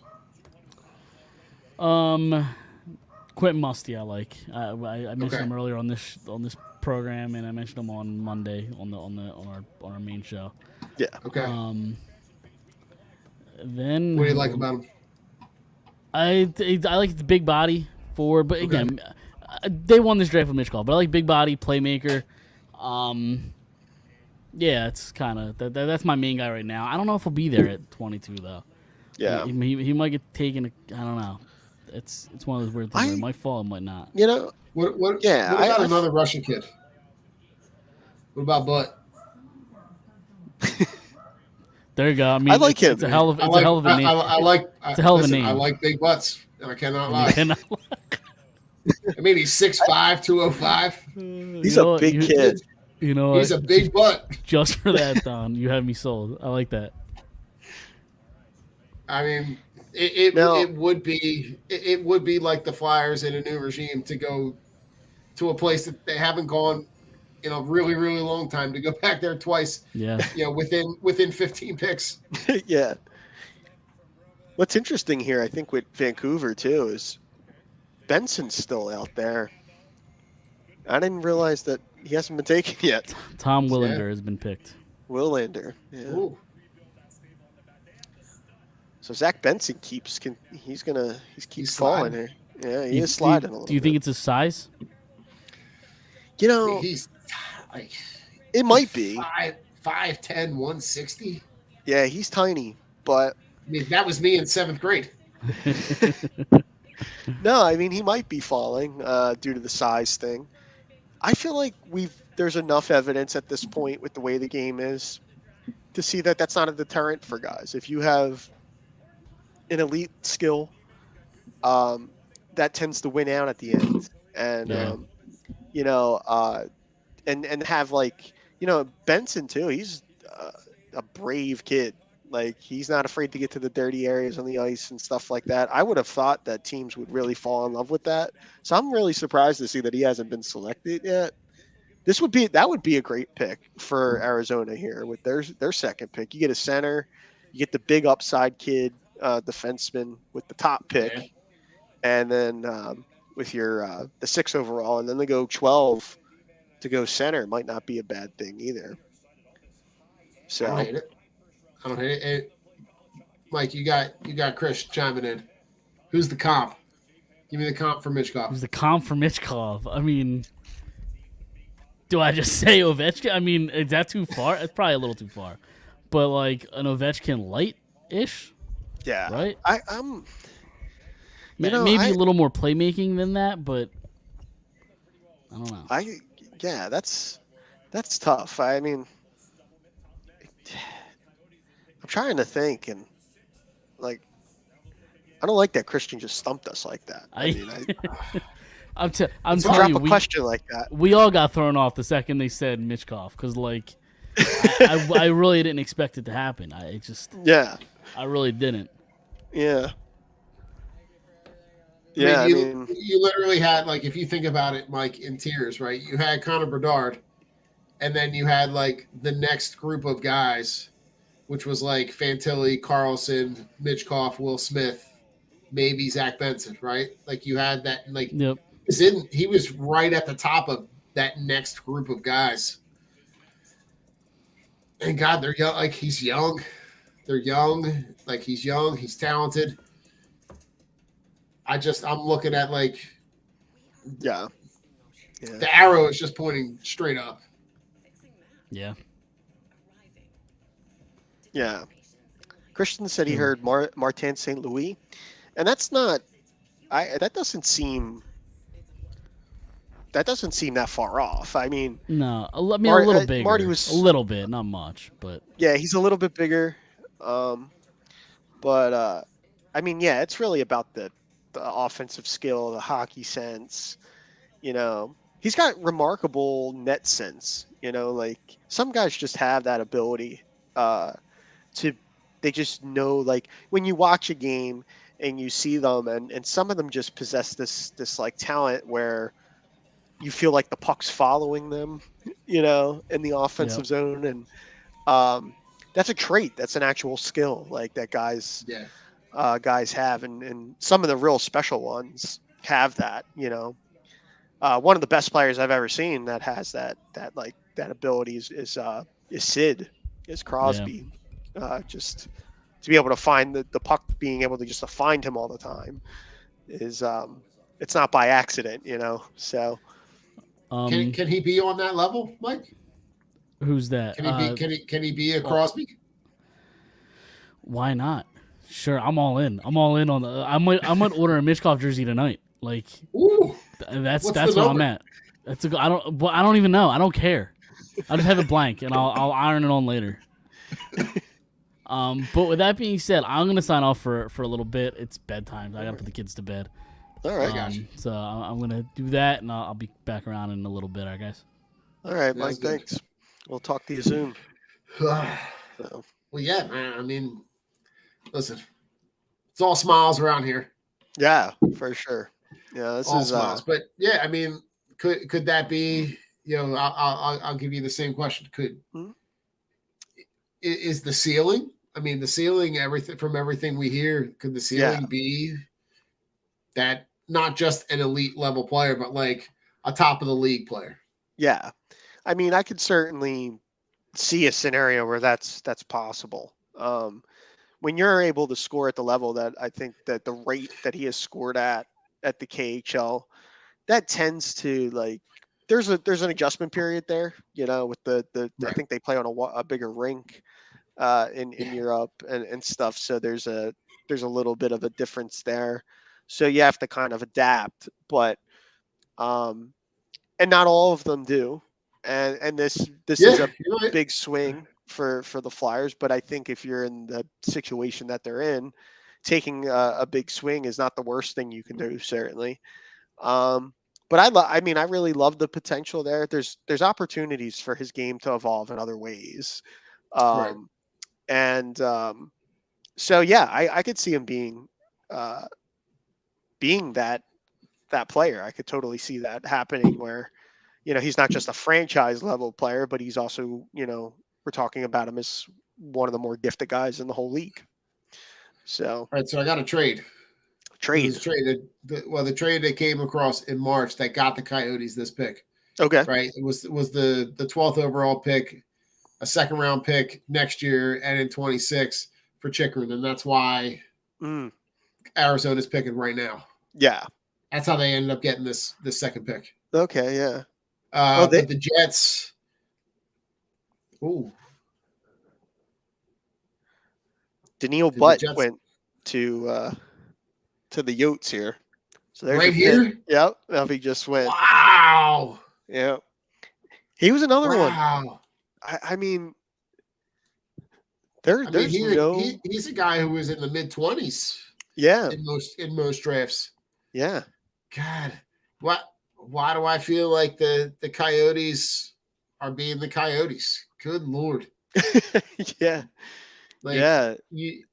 I hate to say this, but like they went okay, so they go really big defensive on both picks. Yeah. Right? 6'4", 6'5", right? Both around 200 pounds. Yep. So they're saying, listen, we're gonna build the back of this blue line with a lot of size. Mm-hmm. But I feel like they reached on both of those picks, though.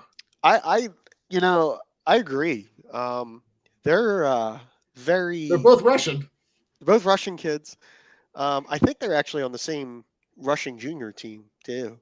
They might have been teammates. No, you're right. They are. He's a huge kid. Holy crap. 6'5", 205. He's a spoon. See how tall? Oh my God.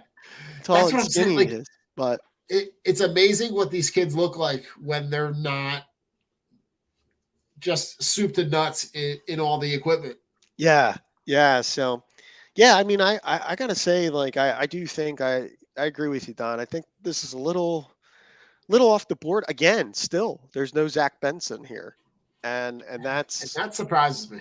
That is very surprising. I'm kind of Zach Benson, the big board that I'm looking at, they had him at 6 as the 6th highest prospect. Mm-hmm. So for us to be now at pick 13, to have essentially 11 teams 12 teams pass on him. Yeah, that's also surprising. In addition to this pick here that the Yotes just made, this is kind of surprising that he's fallen. And now I'm actually kind of worrying that maybe Pittsburgh picks him up here because they're at 14. Buffalo's up next here. So we'll have to wait and see what they do. That would that not just be the very Pittsburgh thing to happen? Yeah. To have like a really, really talented guy slide. Fall to them. They fall. It falls right into their lap. Mario Lemieux just swings by, picks him up. Yeah. Here, come stay at my house like Sid did for a couple of years. Imagine sitting under that learning tree, right? So, learning from Mario, and that's a heck of a deal. But Mark, I got an off-air story for you when we're done. on that front. Okay. It's a one that's not for public consumption, but sorry, everybody. Sorry about that. But maybe at some point, but maybe at some point. But look, I'm looking at the highlights of this kid, man. It's just he just looks like he's like head and shoulders above everybody. Yeah, it's kind of freaky because he's even taller on skates. Yeah, 6'5", 203, I think is what they listed him as on TV. Okay, and I mean, again, sometimes we forget. Like, I mean, he's 18 years old. He's gonna fill out, even if he doesn't grow anymore. But he puts on 15, 20 pounds of muscle. You're talking about a handful there. So Yeah, you're talking about a guy. If he fills out like you say he would, right? You're yeah, talking about a guy who's going to be 6'5", 6'6", 220. yeah, that's Yeah, a really and the other guy that they take is 6'4", right? So he, if he's 6'4", 6'5", 215, 220, yeah, it's not a bad thing to put those two guys on the front line, to protect your back end. yeah, Right. And I'm sure having both of those guys being teammates before, that doesn't hurt the process in no, terms of whenever they transition over to the NHL, yeah, knowing that you have someone that is native country, native language, who knows? Maybe they stay in the same place together, but having that ease for the transition into the NHL, could be really beneficial for them.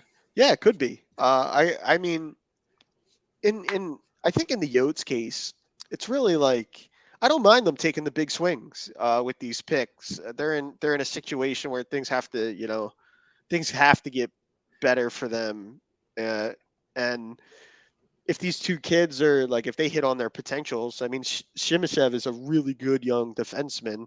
It's just that he went. I don't think we were expecting him to go that early. Right. So, but Buffalo's about to make their pick. We'll see if they go Benson here. I mean, I'm really stunned that he's slid this far. And the other thing I'm curious about. I'm curious as to there's nothing on, like I'm not seeing anything pop up on social media as to why. Yeah, we haven't seen much why, other than there's not. I think maybe like Mike had said before he hopped off there, like that. I mean, it could be the size, but it looks like Buffalo just went Benson. So okay. They're adding Zach Benson, but I mean that's a great value pick right there. We were talking about him, and you had mentioned, Don, about him being a top 6 forward prospect, and I mean it's legit. He's on the smaller side, but all the abilities there. So Buffalo, that's a good pick there for Buffalo. Yeah, listen, I mean they got him listed at 5'10", 160. Yeah, so might be generous. He looks tiny, but yeah, but to look at for Buffalo, right? You're talking again. There's a reason why they're picking at this point in the draft, right? Absolutely. They're picking at the top end of this draft because they need the influx of talent. So sure, for them, I'm sure it didn't take much convincing to take a guy that was projected in the top 5 of this draft, to take him where they are at 13. That's a no-brainer. Yeah, it really is, and I really like what Buffalo's doing. They're close to getting over the hump here, and I think competing. They need a goalie, but they do have one on the way. I think Levi is the kid that they really like out there now. Okay. But their forward group is really nice. I mean, they have Tage Thompson, who came in that trade that we were talking about earlier, and Benson's a really good ad for them, and they could score already. They already got guys that can really put the puck in the net. So Benson will just be another skill player to add to that. Yeah, no, I like it for them. Yeah, I like it a lot. 3rd in the WHL in scoring this year, 98 points. Okay. So yeah, I mean, just looking at the highlights, like he's able to move. Right? Yeah, and he's got the haircut to boot for hockey. Right, he's got the business in the front, party in the back. The mullet is on point there. He probably got that all shaped up for this thing. Oh my good Lord, it is looking spectacular. But it's it's a great pick for them for Buffalo. Yeah. And I like that he went before Pittsburgh. Yeah. So that they're not getting, Pittsburgh doesn't have access to that pick. Yeah. But I do like the way that it's kind of shaken out even for the Flyers pick at 22. Yep. Yeah, I think so. We still have Matthew Wood on the board. Wood is someone you had on the drunk on broad mock did. there, and at 22, really like him as a prospect. Another big skilled player. So maybe he'll make it. He'll fall to 22 there. If Flyers can get him. Colby Barlow's still out there, and he was another one. At times this year in mock drafts and things like that, he was kind of closer to the top 10. But so he's kind of in that sweet spot too right now, where he could end up getting picked up here by Pittsburgh. I don't know where Pittsburgh's going with this pick, but no, and Pittsburgh always. I feel like Pittsburgh always goes, even with their free agent acquisitions. Mm-hmm. That whenever you get a feeling like they could go one way, it seems like the decision that they're making is always like 3 levels above that. So it's like it's kind of hard to tell and predict where they could go, because they could go, someone that's in the ranked in the mid-20s into the 30s, but they just see that it's not only is it a value, but it's a fit at a position that they're looking to develop. Yeah, I think that's pretty spot on. They made a trade today for Riley Smith. Got him from the Golden Knights, a good player, top 6 wing. He'll fit in nicely there, and so yeah, I mean, like they've been getting a lot right, over these last couple of years, and I know that their prospect pool's kind of thinned out a little bit, but that's the price you pay when you're winning, and so listen. I'm sure no one in Pittsburgh is complaining about the multiple cups and the multiple parades over the course of the last couple of years. Certainly not. So we'll see here what they end up doing. Oliver Moore still on the board here. Okay. But yeah, it's kind of good. I mean, we've seen a couple of surprising picks, but for the most part, I think it's kind of. Yeah, it's outside of I would say outside of the pick that Arizona just made with Butt, I really think that a lot of these guys that got picked already, it's very chalky. Yeah. Yep. Pittsburgh's pick is in. Kyle Dubois making the pick. Dubas. Called him Dubois. I'm thinking of Pierre-Luc Dubois. I got you. Yeah, I'm curious.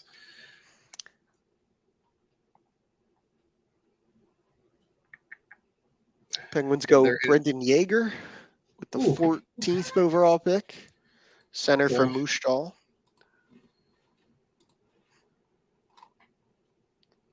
All right, so tell me what you know. I think Yeager's been pretty. I've seen him kind of bounce around again. He's kind of like Crystal rather. Like we were talking at the beginning of the show. I think someone had one of the listeners asked about him and mentioned him, and Yeager's kind of bounced around a little bit. I think good size. I mean, he's 5'11", 160, 166, I believe. Yep, he's around that size, and he's got good hands and good vision. And he's aggressive in terms of like getting to the net and things like that, but he's got to get bigger. Okay.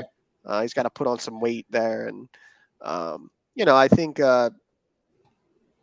he's one of those guys where I think like the tools are there, but there's still there's a lot of player development that has to happen. Yeah. There's some player development that has to go on there. And I could see the Penguins liking the tools there. So, yeah, I can just envision a scenario in a couple of years where he's killing the Flyers for no apparent reason other than he's just on the Penguins.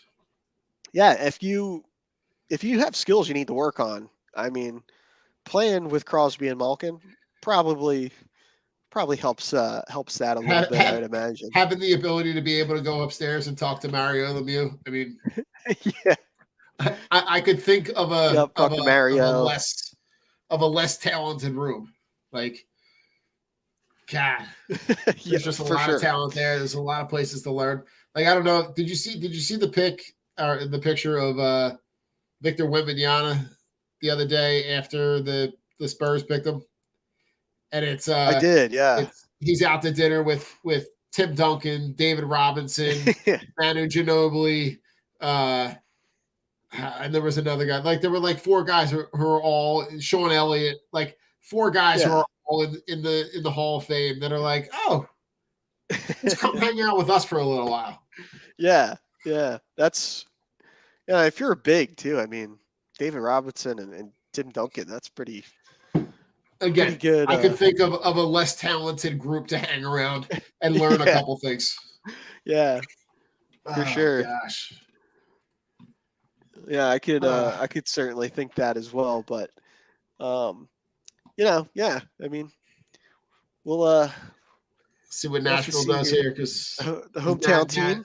Hometown team's on the clock. So do they go? I feel like they're not going to go like super big splash. I imagine they probably try to go, best guy, whoever the best guy is on their board. Yeah, the thing with Nashville too, I think, is like they're very much known over the years to be somewhat of a defenseman factory. Roman Yossi. You had mentioned, I heard you mention that on the show with Mike the other night. Yeah, you go back through the years here. They know how to evaluate D and all the way back to Kimo Timonen, former Flyer, and Yeah. got his start in with the Preds, and guys like Shea Weber, Ryan Suter, Matthias Ekholm, and now Roman Yossi. They're like they got a lot of talent, or know how to draft talented defensemen. So I think of like Axel Sandin Pellica is. That's a guy I was just going to mention. Like, is like that to me seems like a guy that would be on their radar right now. Yeah, I would not be surprised if they went with Pellica and he becomes a stud because, if Nashville gets him and he's a defenseman, I could see that being the case. So, there's a couple of Swedish kids. Yeah. Pellica's got a lot of offensive ability too. Like, he's very, very fun to watch, like with the puck on his stick. And he's another one, like we mentioned about Jaeger with Pittsburgh. He's going to have to get stronger. He's a little on the light side, but the gifts offensively and the skating, the 4-directional skating ability and all, he's a good prospect. So yeah, he's a guy that's could really, in a place like you mentioned, in a place that really knows how to develop that position. Mm-hmm. It could be a good landing spot for him. Yeah, so I'm gonna guess here. I'm gonna say Pellica's he's gonna be their pick. Their pick's in, it looks like.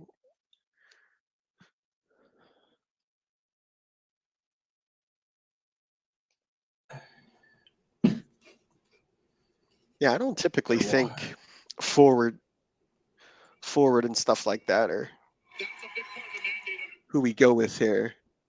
Like when I think of Nashville, I don't think of them going high offensive talent forwards. No, but they could. I mean, it'd be surprised. It wouldn't be the craziest thing. Matthew Wood is the pick for Nashville. So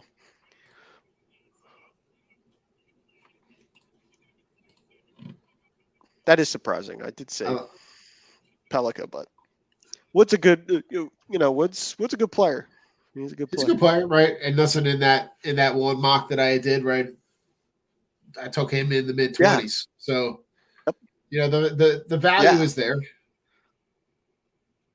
Yeah, for sure. I think he's a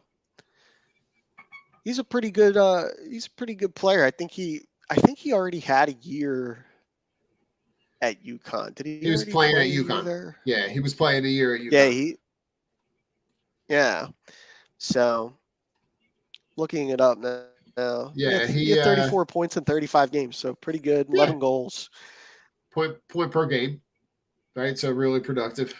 And point per played game. Played on the under 18 Canada team. Yep.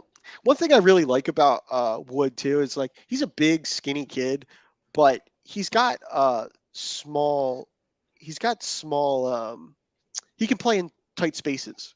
He can make plays in tight spaces, and I think a lot of people think of him more as a goal scorer, but underrated vision too. So, and usually you don't see these kids. Usually, a lot of them on draft day they're committed to go to college for those who are making the leap to the NCAA. But he already played a year there, so that's a good pick for Nashville. I do like that. I like Wood. I like that you had him on your mock for the Flyers. I like him because it's like I like at that pick to look at a right wing with that size, right? Because he's a big kid, 6'4", about in that 200 range, and productive, right? The guy who at college, point per game is nothing to shake a stick at. So you realize that like when he's on the ice, he's being productive, and he's involved. So he's too. It's when we look at the NCAA, that league is really for hockey. It's really grown pretty exponentially the last couple years. Like there's a lot of talented kids playing at the NCAA level. So, point like you said, point per game production there for a freshman and a true freshman. I believe he was a true freshman at UConn. That's good. That's really good production. So, and he plays a net front presence, as you'd imagine, with the size, the 6'4" size there. So,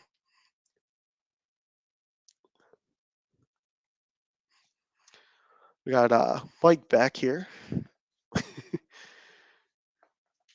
and the Flames are on the clock with is this the 18th? No, this is 16. So they're going 16th overall. I was muted. I didn't realize I was muted. Oh, that's all right. So welcome back. Thank you. I collected my thoughts. I'm good now. Who were the last couple of picks? I tuned out for a couple of picks. So who were the last few? Yeah, so we have Matthew Wood just went to the Preds. Okay. Zach Benson went to Buffalo. Oh. Yeah, Buffalo picked him up. I really like that pick for them. And Brendan Yeager went to Pittsburgh. Oh God, I like that pick for them. Yeah, Pittsburgh. A little bit. I was saying he's a little bit. I think of like on the project side. I mean, there's certainly some ability there, but he's really light. He needs to get stronger for sure, but that'll come with time, most likely. Oh, as soon as I left, Don's guy got taken. I like big butts and I cannot lie. Yeah, the Yotes took him. Huh. And he was projected to go way later in this draft. So Arizona took 2 Russians, and neither are the right Russian, basically. Yeah, they went off the board with both picks, it appears. So they're bulking up because they're both gigantic. I didn't realize how big Butt is. 6'5", 200 pounds. Yeah, they showed him go up there, and I was like, this guy's a spoon. Like, he was really tall. So they're on the same junior team. They played the same junior team, so in Russia. So they have some. There's some chemistry there, I think, and potentially chemistry there. One's a defenseman, one's a forward, but I mean they kind of went way off the board. With both their picks, but the Flames picks in. Let's see what they go with here. They've had all kinds of issues. Like everybody's like getting ready to leave there. Calgary, it's very odd. Yeah. Congratulate the Vegas Golden Knights on a Stanley Cup championship.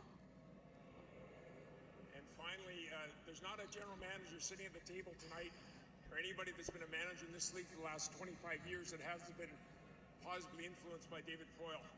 He did his job with class and dignity and honesty, and we wish him lots of success, much success in his future.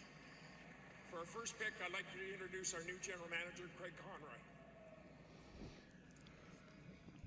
Shouldn't take you 10 minutes to make a pick. Thank all our season ticket holders back at the draft party at the TELUS Club in the Scotiabank Saddledome. Hope they're having a good time.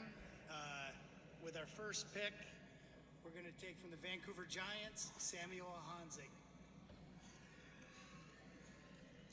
Samuel Hanzik. Hanzik.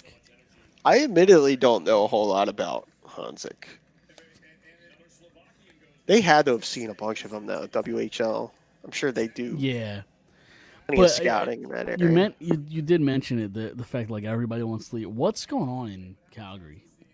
Because obviously you go back to last year with Gaudreau not re-signing and Kachuk saying he's not going to re-sign, and then for now it's the whole team. It's like Hannafin. It's Who else? There's like 3 or 4 other guys that just aren't coming back. They traded to Foley. Mm-hmm. They traded to Foley to Jersey. Was that today or yesterday? One of them. All the days are blending together. Yeah. Yeah. I'm not really sure what's happening there, other than maybe the fact that Calgary's headed towards, a rebuild, and a lot of these veteran guys don't want to be there. But it feels odd because they were just a really competitive team just a couple of years ago. It felt like, and I thought the players maybe wanted to leave because like it was a coach thing. They didn't like Daryl Sutter, but like he's gone now too. Yeah. So yeah, that's not it, I guess. And from everybody that I hear that has either lived in Calgary or been in Calgary, love the city. So I don't think it's a location issue. I don't know. I know they need a new arena. Maybe that has something to do with it, but that might. Yeah, that's like an under the radar kind of thing that's happening there about like the arena situation in Calgary. We hear a lot about the arena situation in Arizona, but we don't hear a lot about it in Calgary. But it is something that's out there. But I don't know a whole lot about Hanzig here, but bringing up some reports about him here. It seems like Corey Proman from the Athletic. It seems like it's a pretty heavy WHL draft. A lot of WHL players. Yeah. And he seems like, based on what Corey Proman from the Athletic has said about him, it kind of seems like he's a traditional WHL player. He kind of plays that heavy all-around game. Yeah. So that seems par for the course for the league, and par for the course really for the Flames. The Flames tend to like players like that. But I believe, who is at 17 here? The Red Wings are going to be on the clock again here at 17. It's been a really quiet night trade-wise. Yes, it has. Which is kind of surprising with all the noise we heard. Yeah. Of course, tomorrow's another day, and with the draft, guys will be, I'm sure, talking at. Guys will be walking around everybody's draft table more than they are now. Yep. And discussing things. But, that is somewhat surprising that there hasn't been that. So.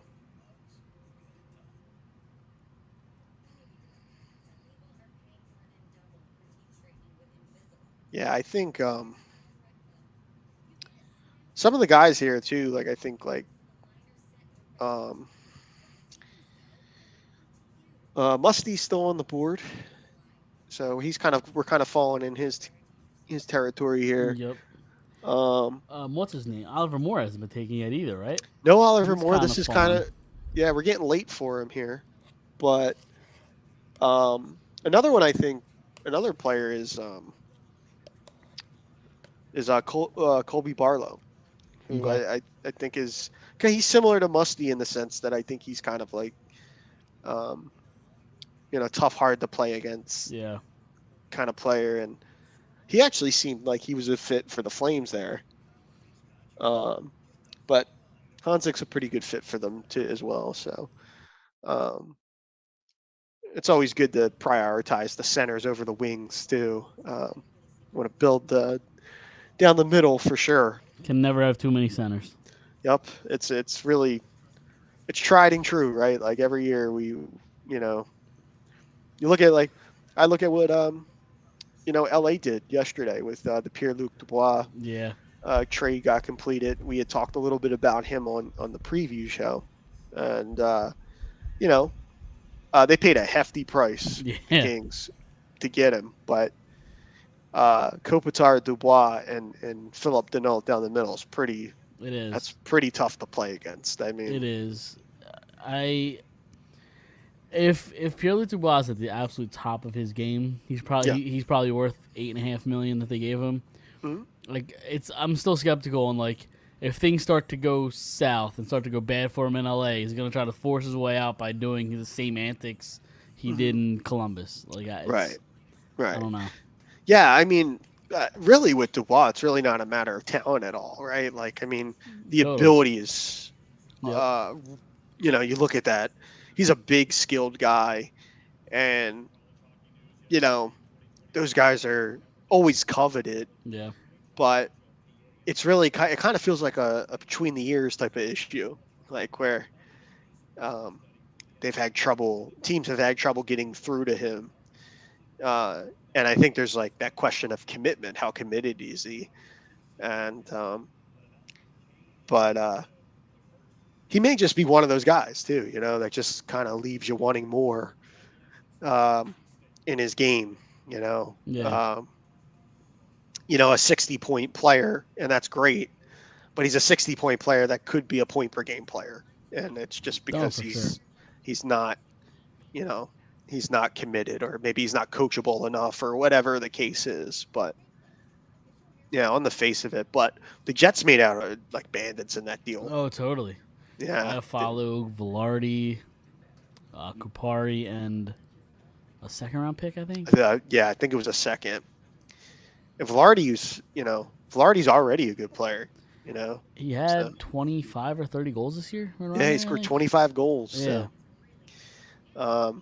And Kupari, I think, is still a really good prospect. I think he's still of kind of prospect age. So, so I think that's going to work out for the Jets too. I'm sure they're happy with that return. That was a good trade by. It was. Seventh day off. And you get things that will help for the future, but it's not like a tear down rebuild kind of trade.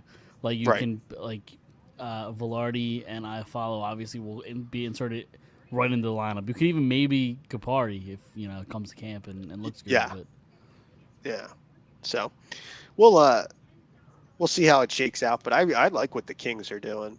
Down the middle, they're gonna be a bear to play against. All those guys have pretty good skill sets. Denault's a really good player. Oh, for sure. They just need to figure out goaltending. Goaltending's their biggest issue, I think, right now.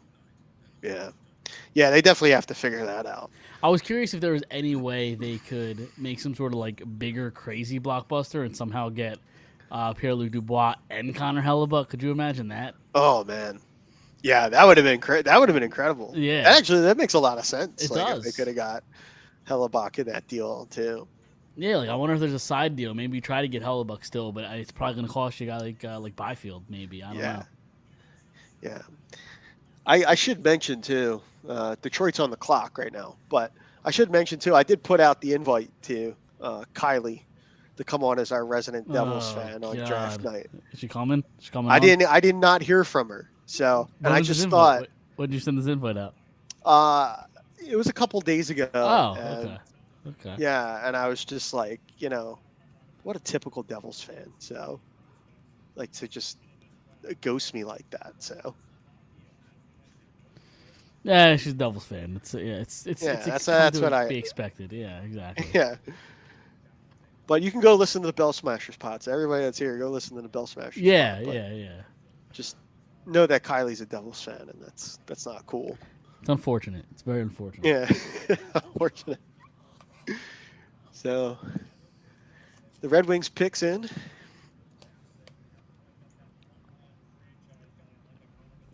See where they go with this one. There's a lot of good players still available here. Yeah, Yeah, there's a lot of good players here. that's what they're talking about. Deep draft. Yeah, it is a very deep draft. That's why too. I don't think it's super like essential for the Flyers like to get another first round because they have two already. And if um, you do the right thing by taking Michkov at 7, figure out Yeah. this next pick, and you're in a good spot. I mean, so. the fact that they got Mishkov and they didn't have to trade up for him makes me wonder, because I know they talk about how much they really like the first 2 rounds of this draft. I'm curious if they move back at all from 22. They might. Yeah, there might be an option to do so.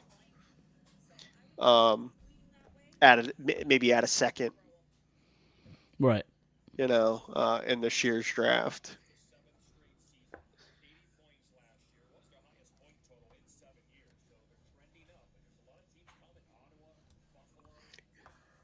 Does Bettman shake everybody's hand as they come up? I guess so. It's a lot of hands to shake. Yeah. That's all he's there for, Yeah. Shake hands and kiss babies. That's all he's doing. Yeah. Huh. Let's see what they do here. I'd like to thank all the Red Wing fans back in Detroit at Little Caesars Arena. Come on, didn't you do this the first time you were up there? We really appreciate your support. Yeah, you got to get that in first. Yeah. Select from Sollefteå, Sweden, of the SHL, Axel Sandin Pellikka. Axel Defenseman off Sandin the board. Pellikka. Yep. Is that the 3rd defenseman off the board, or 4th? Third? It might be the. I'm trying to think. Shimishev. Wallander. Yeah. Reinbacher. Reinbacher's gone. So 4th. So 4th, yeah. Yeah. I was talking to Pellikka earlier when the Preds were on the board. I thought maybe he'd be a good fit there, just with the defenseman factor, the factor that we had talked about before. But this is a very Red Wings pick too. Like, I mean, lots of skill for Sandin. I saw a good bit of him. I watched a lot of Sweden games during the World not the World Championship, the Major Junior Tournament. Okay, World Junior. And the World Junior Tournament. And there was times in that tournament where he wasn't impressive, but then there was other times where like his 4-directional skating ability is really impressive. Like he's got really, really great skating ability. His ability to kind of like change directions and pivot and not lose any speed, and he's at his best when he has the puck on his stick. So, and in a few years, maybe pair him with Mo Sider as your top line. Yeah, that could be a lot of fun. Yeah. So, pretty good. Yeah, pretty good pick there. Hey, there was a lot of talk online about like he might be like ceiling wise might have the highest ceiling defenseman of this draft. Yeah, a lot of people like his ceiling. Yeah, I think he's they just showed it there. They showed it on the TV here. His role model is Cale Makar. Oh, and really? You could see that. I'm not saying he's got the same level of ability, but yep. You could see the way he plays with the puck on his stick and stuff that he clearly models his game after Cale, and there's a lot of potential there. I think that's a really nice pick for them. I don't know exactly how the rest of their defense shakes out other than Sider. I'm trying to think of some other guys that are there. I think Philip Hronek is there, isn't he? Yeah. Or wasn't he moved? Was he moved? Was he? Oh, let me look it up now.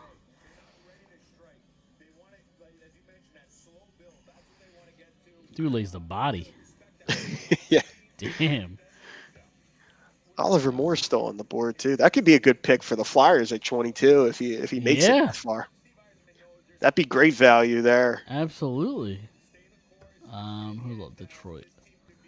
Their defense right now looks like Mo Sider, Jake Wallman, Simon Edvinsson, another stud Swede, Ben Sherratt, Alimata, and Gustav Lindstrom. Okay. Yeah. I know they're real high on Edvinson, so Yeah, that's not a bad mix there. no. Not a bad mix, but yeah, I think Hronek, maybe they dealt him to Vancouver. He might have played in Vancouver this past year. I know he was with Detroit at one point. Yeah, I'm trying to look it up. Vancouver. Ronick is in Vancouver. Yeah, I figured. I thought he was. Yeah. Winnipeg played- Jets are on the clock. He played 60 games with Detroit last season and 4 games with Vancouver. Okay, yeah, so that was I don't later. know what that's about. Yeah. Could have been hurt. I'm not really sure, Yeah. but Yeah, they could have traded him and then he got hurt right after. yeah, Now, I know they got we talked about the Pierre-Luc Dubois trade, and I know they got a center back, but like maybe they go Oliver Moore here because they just traded Pierre-Luc Dubois. yeah. I mean, I could see that.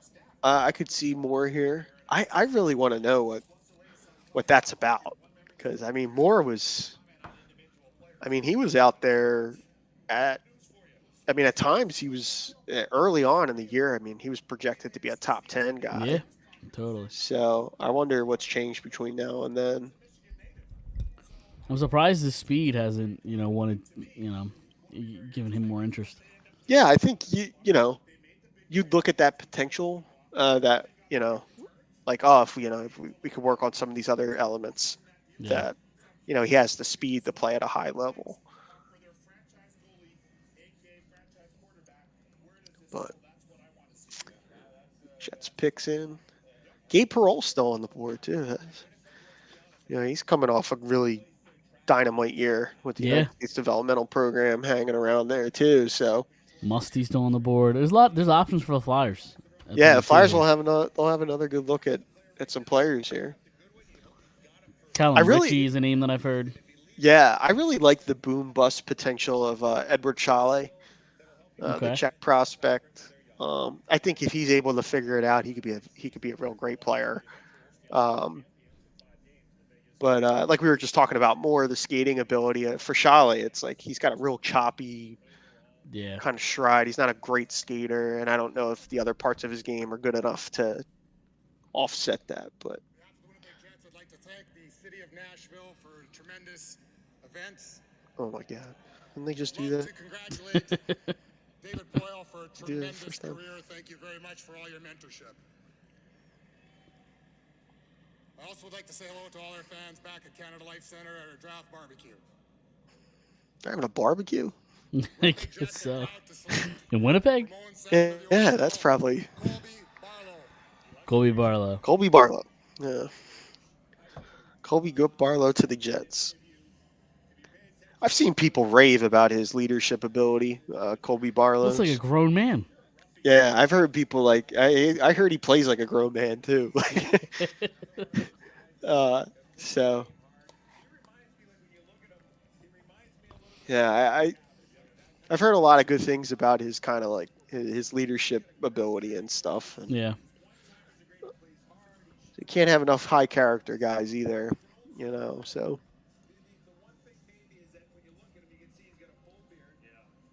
Still, Gabe Perreault, Andrew Cristal, Oliver Moore, all these names still there. Flyers are going to have.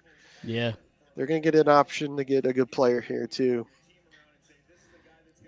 Colby Barlow was the captain of the Owen Sound Attack.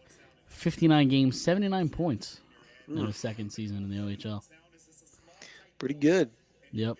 Also played in the World Junior Under 18 tournament, 4 points in 6 games. Okay.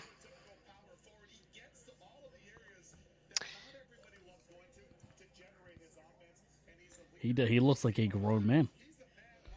Yeah. He's got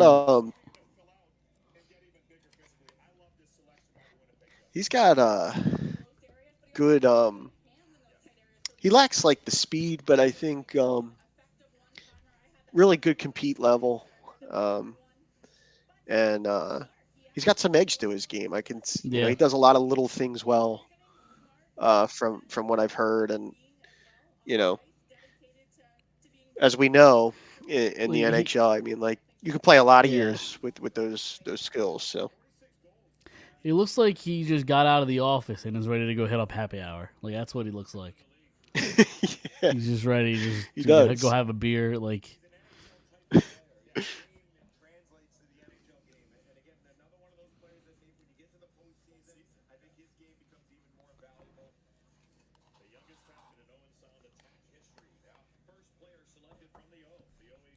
Three goals and we, an assist under we lose 18s. we lose Don for the night.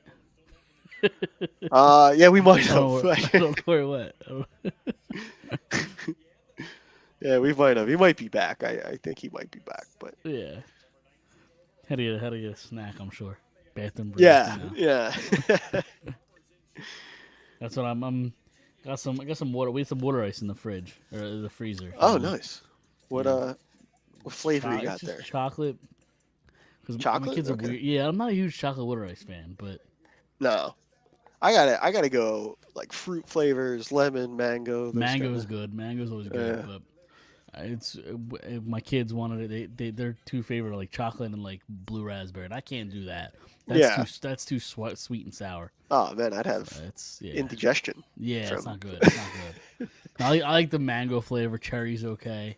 Yeah, yeah. I gotta go fruit flavors for Yeah. water ice for sure. But Rita's has a mint chocolate chip. It's incredible.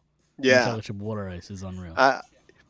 where do you stand on mint chocolate chip as ice Like cream? ice cream, it's not Yeah. my favorite, but I could tolerate it.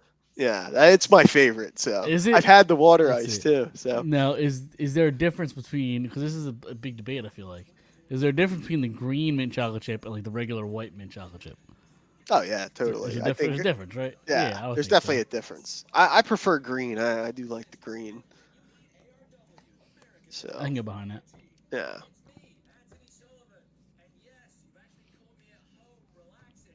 So the Blackhawks. So this is their second pick of the first Yep. round, right? They haven't picked yet nope. since This their is first round. So 19th I overall. mean, yeah. Again, they already hit the lottery. Obviously, getting Connor Bedard, so their draft's a win. Yeah. Yep. So we'll see where they go here.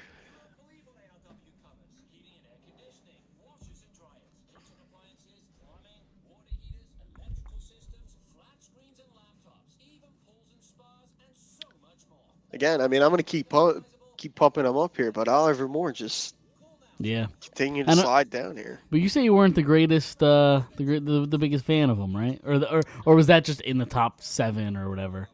I mean, yeah, I think in the top, like the top 10, I just didn't see what I saw in these other prospects that we had discussed. Um, like like at the top of the show when Montreal went Reinbacher at 5, that was surprising, but I like his game, and Yeah. I could see how a team did as well. Um, but for more to be in like a top 10 guy, I thought maybe 10 like that 10 to 13 range would have been. I would have been like, okay, I could see that. Yeah. 19, now we're getting into 20. I mean, like that feels like that feels like steel territory for me with him. So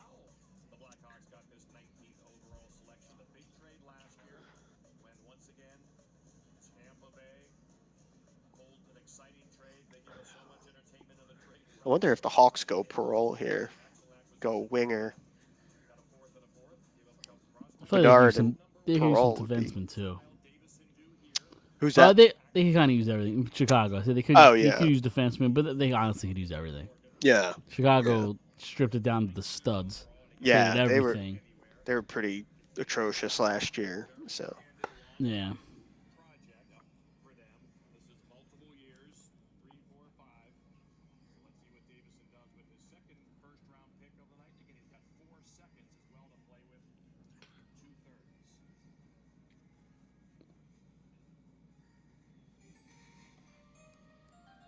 With the 19th pick in the NHL Draft, the Chicago Blackhawks are very proud to select Oliver Moore from the U.S. There he Oliver is. Moore, yep. Yep. Oliver Moore to the Hawks works for works there. That's great value. I think that's really good value for It him. is good value, and they just found their number 1 and number 2 centers Yeah, for their franchise, like in one yeah, draft. yeah.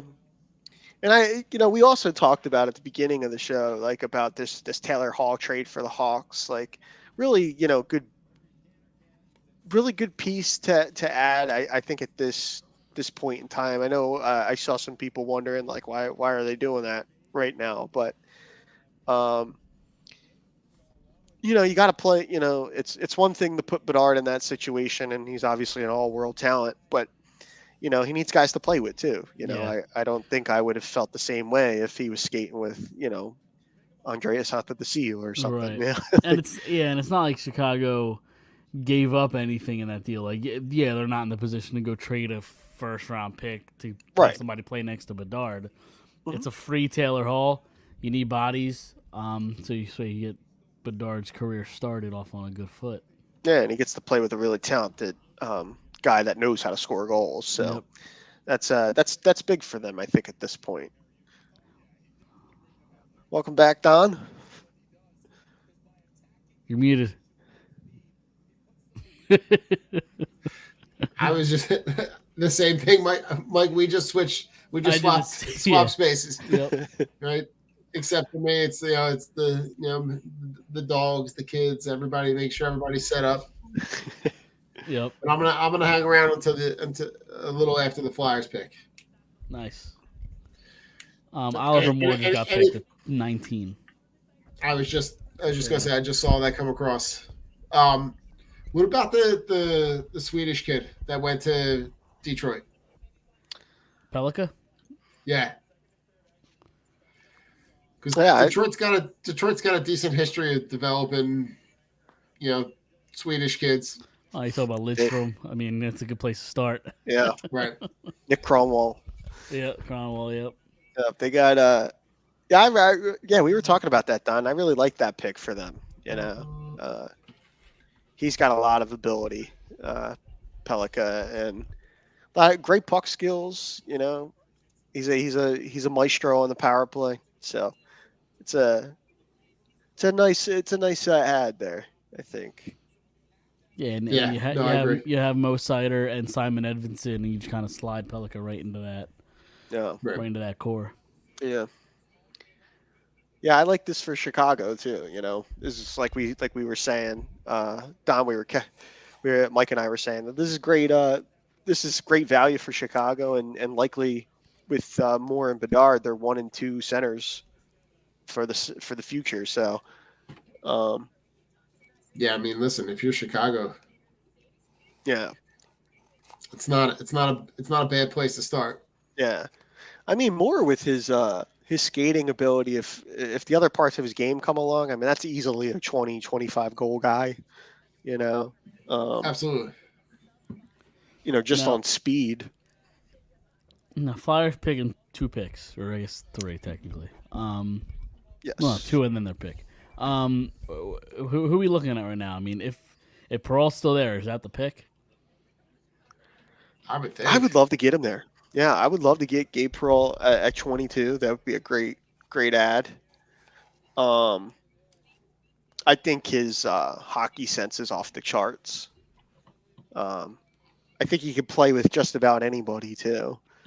I like Gavin Brindley, center from University of Michigan. I've done a little bit of research on Brindley, and I think he could be a nice fit if the Flyers are looking for a center. And he's another one. He's on the small side. I only think he's about 5'8" right now, but ability's there. I think there's definitely room for growth. So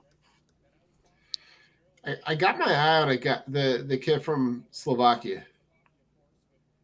Chalet. Hanzik? Oh, Hanzik. Hanzik. But I believe he went to Detroit, didn't he? Or did he go? Did I miss that? Yeah, he got traded. I'm looking. He was now. with Calgary. Yeah, Calgary. Yeah, I think he got picked up by Calgary. 16 overall. Yeah, that was before the Sandin Pelika pick. Gotcha. Yeah. Okay. Kraken are on the clock. Their picks in. Great year for Seattle this year. Really, really good year for them. They got a fun team. They can skate. Got a little bit of talent there. I saw they were also involved in the Eric Carlson rumors. Really? Yeah, Honestly, and they probably have the cap space for it. they probably have the cap space and the assets. Yeah. And I mean, I'd love that fit if he were to get dealt. I'd love to see him in Seattle. That's interesting. Yeah. My dream is still to see him in Edmonton. I think it'd be so fun, but Yeah. it's a pipe dream. You're not gonna have 3 guys on that roster near $10 million. Like, it's just not gonna happen. Yeah, that would be incredible. But you know, the cap's going up. I mean, cap's supposed you have it's McDavid projected to to be what, going up. 12 million. Carlson's at like 11.5. Mhm. And what's Draisaitl is like the cheapest of them all, like 8 million, something like that. I think so. He's on a bargain compared to what he should be making. Chalet just went. Oh, okay. Chalet went to the Kraken. I mean, the way that these the two expansion franchises have started up and been kind of competitive from the jump, you know. Yeah. Kudos to those franchises, but you know the NHL is also kind of setting them up to, you know, they're giving them every opportunity to be successful, kind of right off the start. Yeah. Yeah, you do that too, and you potentially build a brand new market for the game. And I think a sport like hockey that's kind of in that niche territory, you know, the more markets you can put it in where it's successful right off the rip, it's good. It's good for the game. It helps grow the game, and you know, yeah. I mean, like they've been a success story. This is Chalet's a fun boom or bust prospect. I like his game. I like everything I've seen about him. I've seen a little bit of tape on him, but skating's a concern. But I do like Chalet.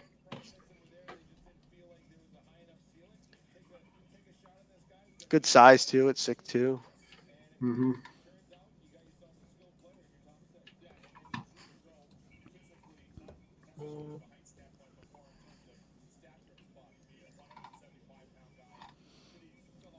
So now you got Minnesota on the clock, and then the Flyers. Then the Flyers.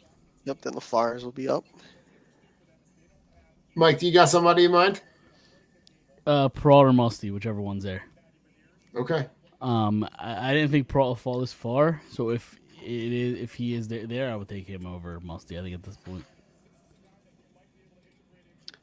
Musty's a really, you know, I know a lot of people that like watch the prospects, and they really like Musty as like a,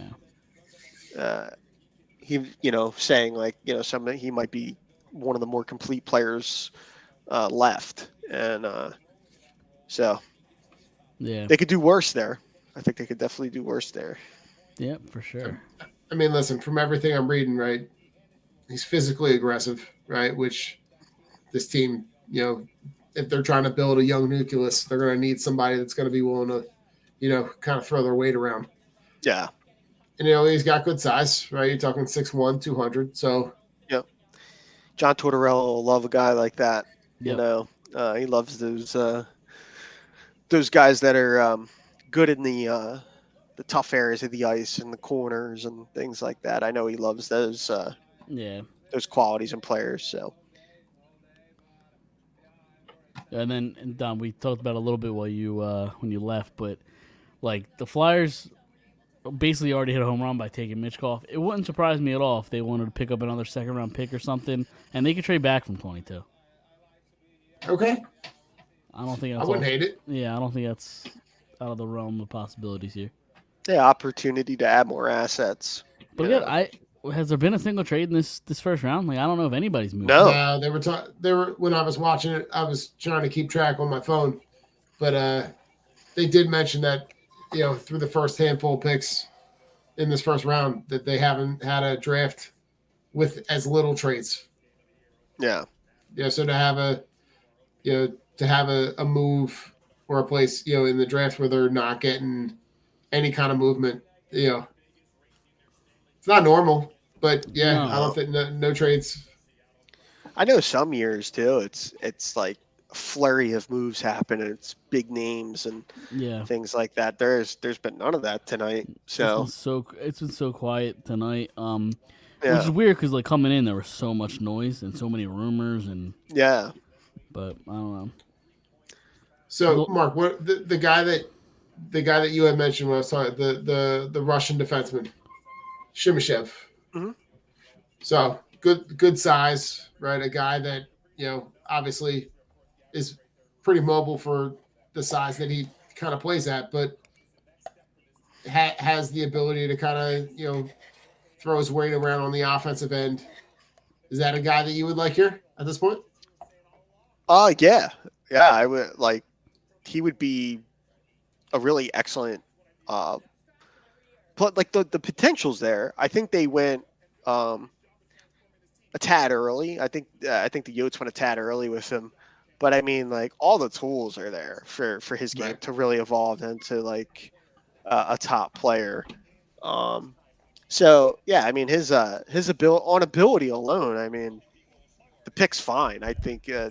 potential alone, it's fine. But there may have been some surer things hanging out right there. I was gonna say because when that pick happens originally at 6, it like, and we had talked about a little bit about the fact that like it looked like Arizona kind of reached a little bit for both of those picks. Yeah, yeah. David, thank you for your friendship. Wilds Like picks Hassel in. being a mentor to so many young general managers out there. We appreciate everything you've done for us in the game.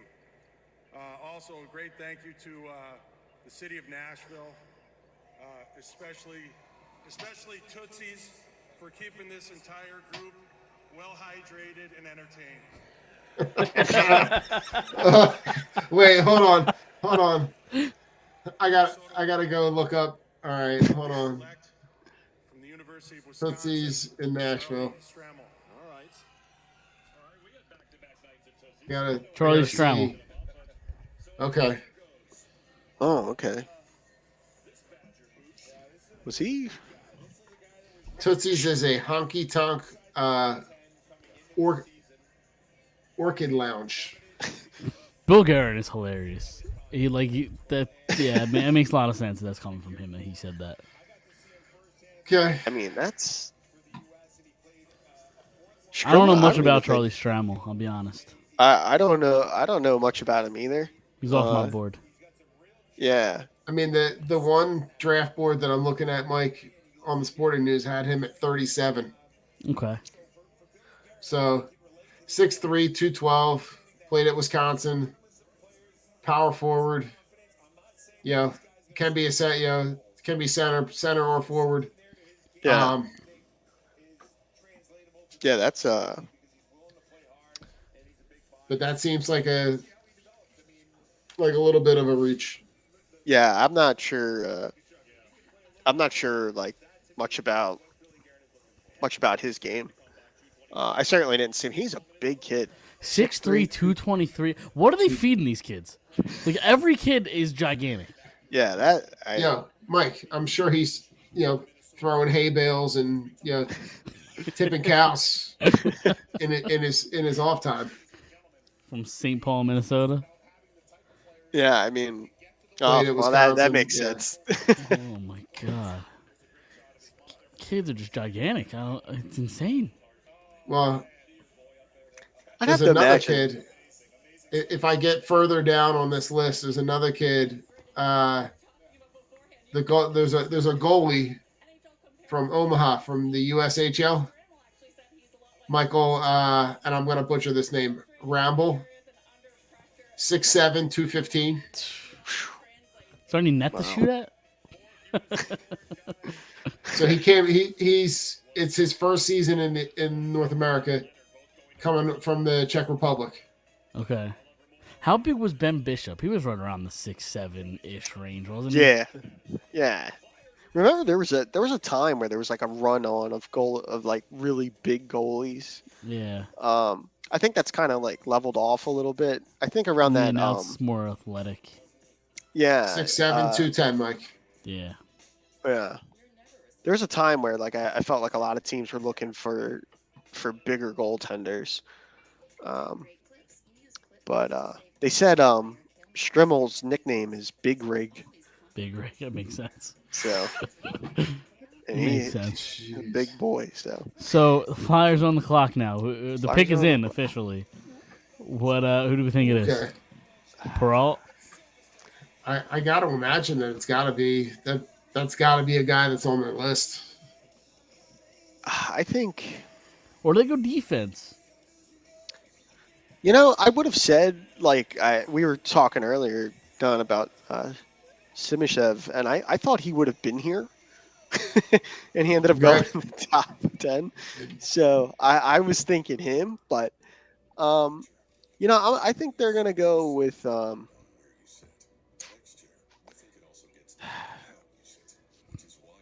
I think I'm gonna go with Mike's pick. I think they're gonna go with Musty here. Musty. I would like that. I would like that a lot. Mike, you got a speed I guy? think they go Musty here. You got a guy with Jets at this pick? Is that too early? Yeah, he's too early. Yeah, I don't know. We'll see. I mean, I get it. I like Bonk too, defense. But Yeah, it's Oliver probably a little Bonk is too- another one. Oliver Bonk. Probably a little too early. I don't know. I mean, maybe a difference of like 5 or 6 picks, maybe. I mean, if you Yeah. really like them, they should just take them there. Yeah. I wouldn't be opposed to that. I just keep thinking back to I said it the other night. I keep thinking back to when Key Jones took the job. He talked about how important he thought it was to build from the defense out. So 2 first-round picks, then I pick a defenseman. I don't know. I think there's a chance to go defense here. Yeah. And right shot defensemen are a need for the Flyers in their system. Yep. So, not that you draft for need, but it's at this point, if you're talking top 4 potential, it's not really I don't think it's a reach here to go Bonk. Yep. So, I wouldn't hate it either way. yeah. But like you said, Mike, the fact that you got Mitchkov already, I don't even care Everything about from- that such draft. I really don't. everything that happens with this pick is just a bonus. Yep.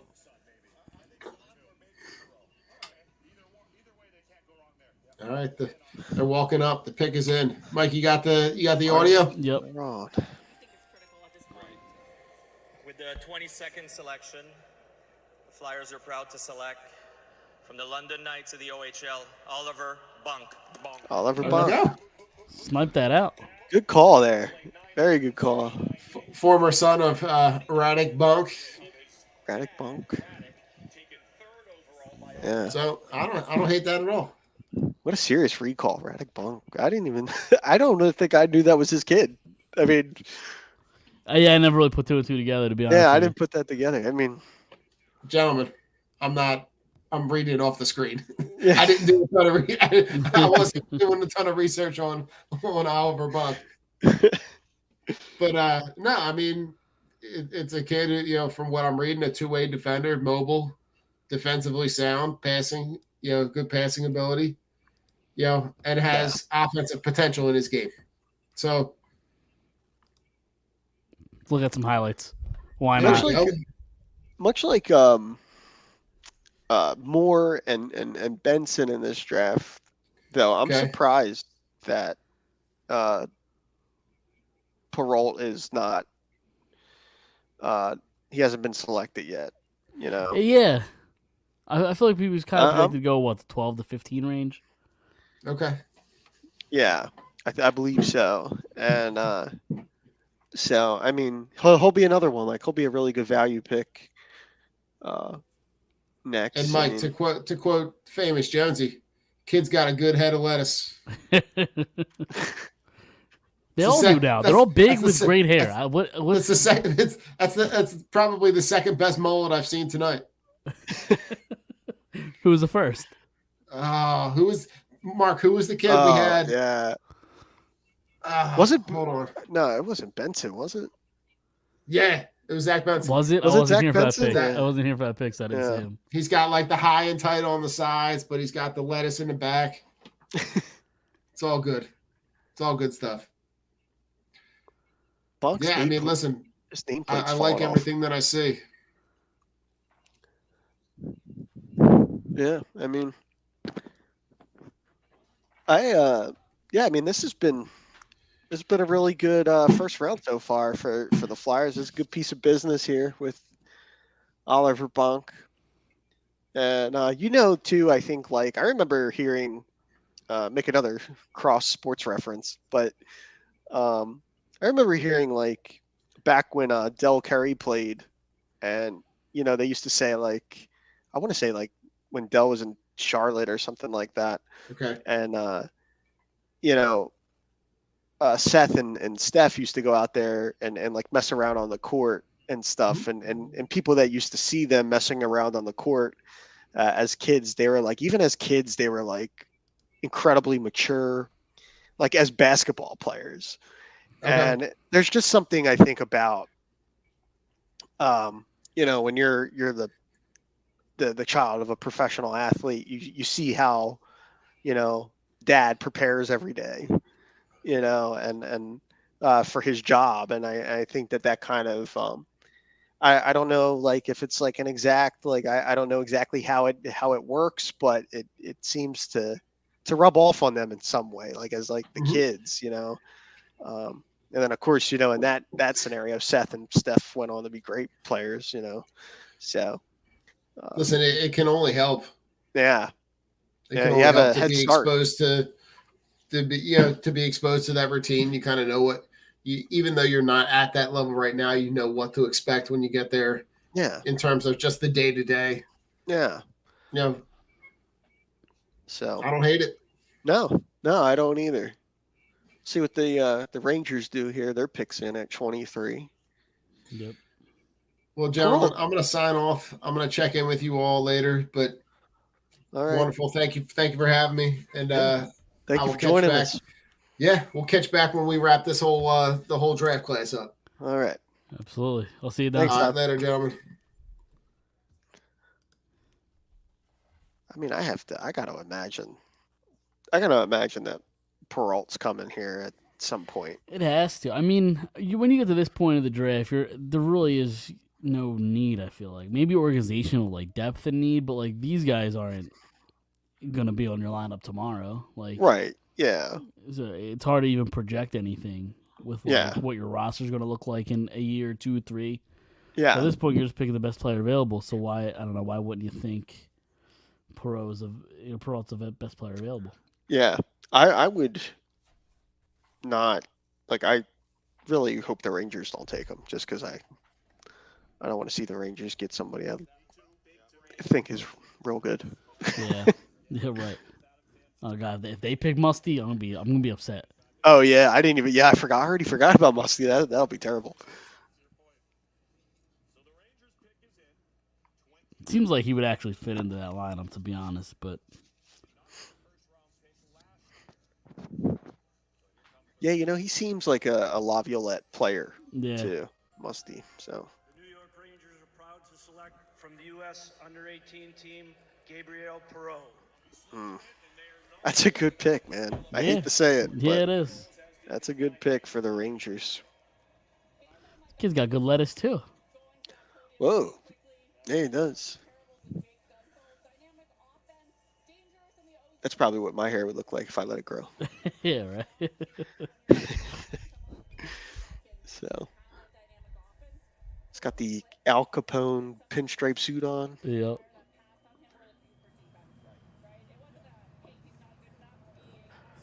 Well, the New York Rangers. Yeah, that's a good pick for them, man. Yep.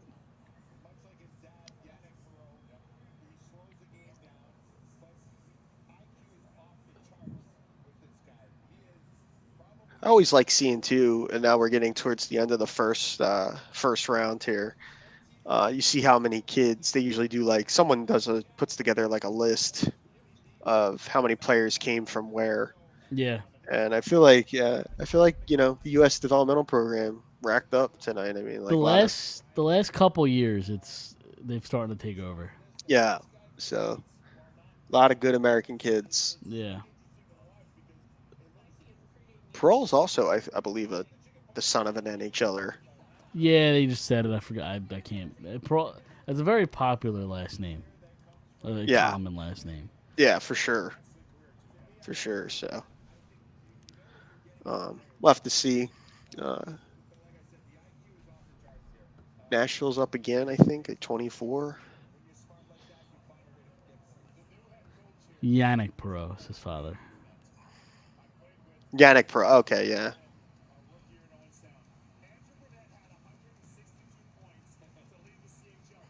And then his brother was drafted in 2020, 27th overall by the Anaheim Ducks, Jacob Perot. Okay.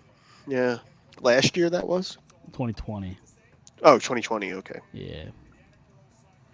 Plays in the AHL.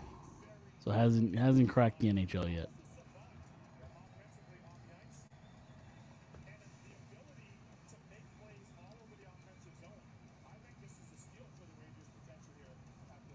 Yeah.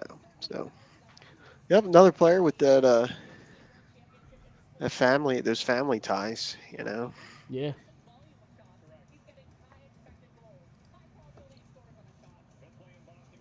Preds are back on the clock here. I cannot. It's really surprising to me we have not seen like no trades. Nothing, I know. And yeah.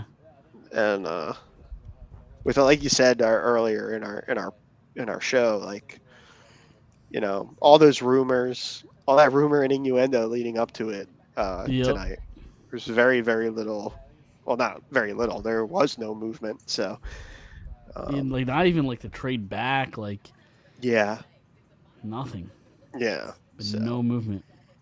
But I guess that makes the round go faster, I guess. yeah, yeah, Moves it along. yeah. It has kind of moved along the night. So, doesn't feel like we're coming up on 3 hours. Yeah, it's So- true. It really doesn't.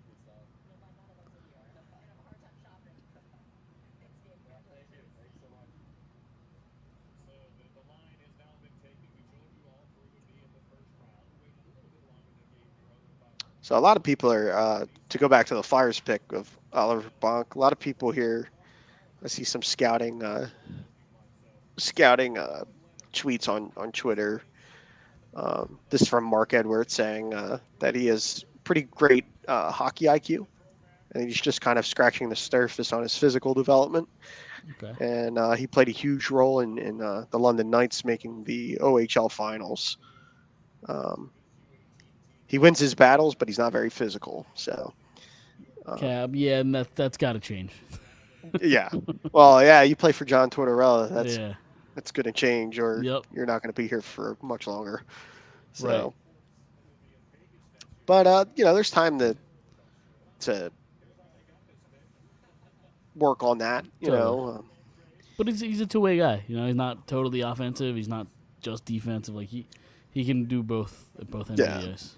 yeah, and you know, if I'll sacrifice a little bit of the physicality if it means, you know, smart stick. You know, Totally. Yep. It's just not in everybody's makeup. You know, some guys they don't play the game that way, and Yeah.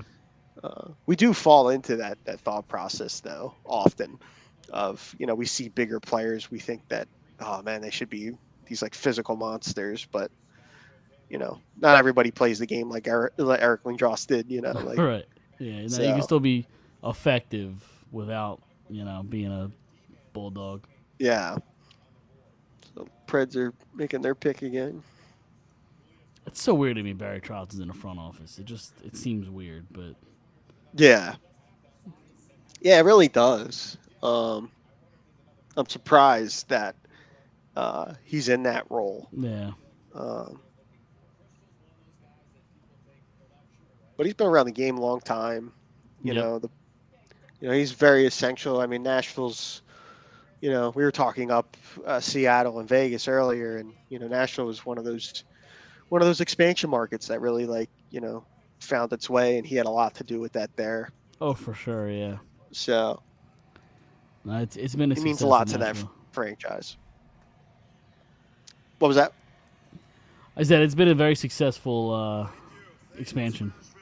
Yeah, for sure. Now, to make our second pick in the first round, our captain, Roman Yossi, and legendary goaltender, Pekka Rinne.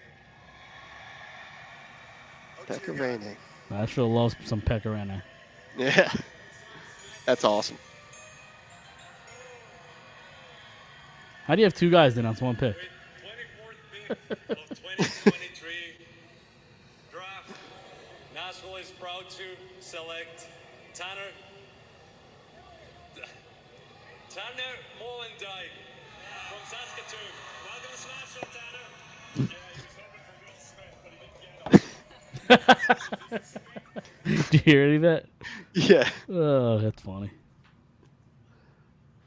Molendyke, another WHL guy. Yeah, it's a heavy WHL draft. And I mean, we've been talking about it. Nashville and defenseman makes sense. Yeah, yeah, yeah. It does. I figured if they were going to walk out with one here. Yeah. I thought they did a good job though with that Matthew Wood pick. Yep.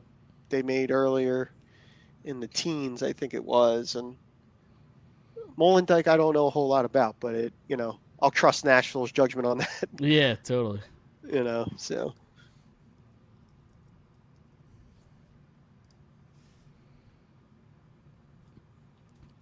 5'11", 176. Had 37 points in 67 games with Saskatoon last year. Okay.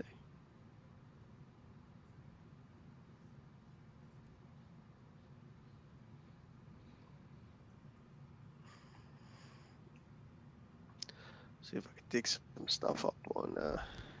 There are Molendyke smooth skaters, here. there are explosive skaters, and there's Tanner Molendyke. Quick series of crossovers launch Molendyke past multiple opponents. It doesn't matter if he's moving forwards, backwards, or laterally. At full speed, he can change directions with a sudden outside edge cuts, heel-to-heel skating, and tight turns.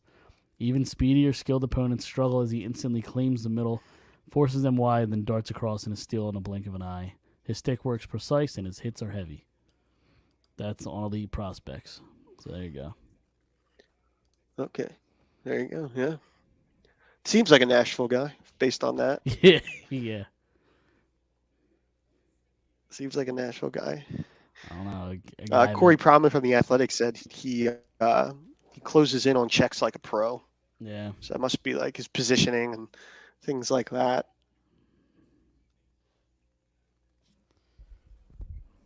Andrew Cristall is still out there.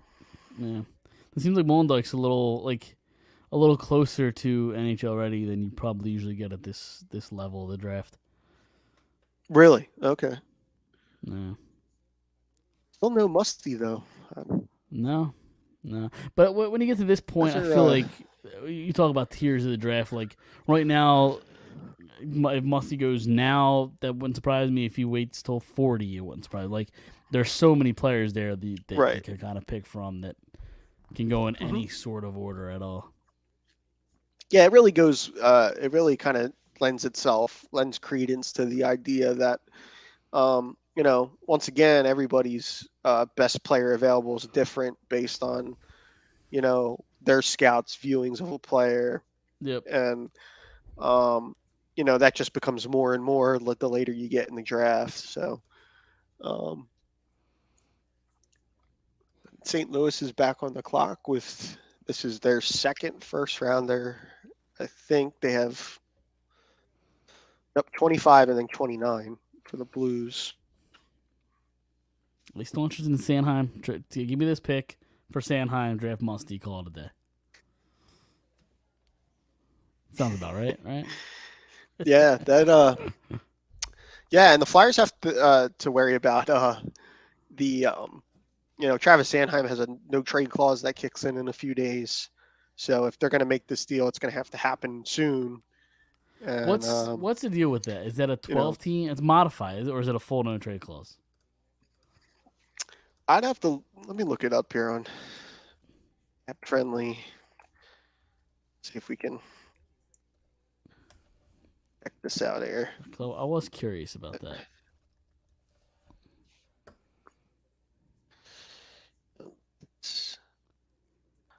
Well, through 2027, it's a full no trade. Jesus. Yep.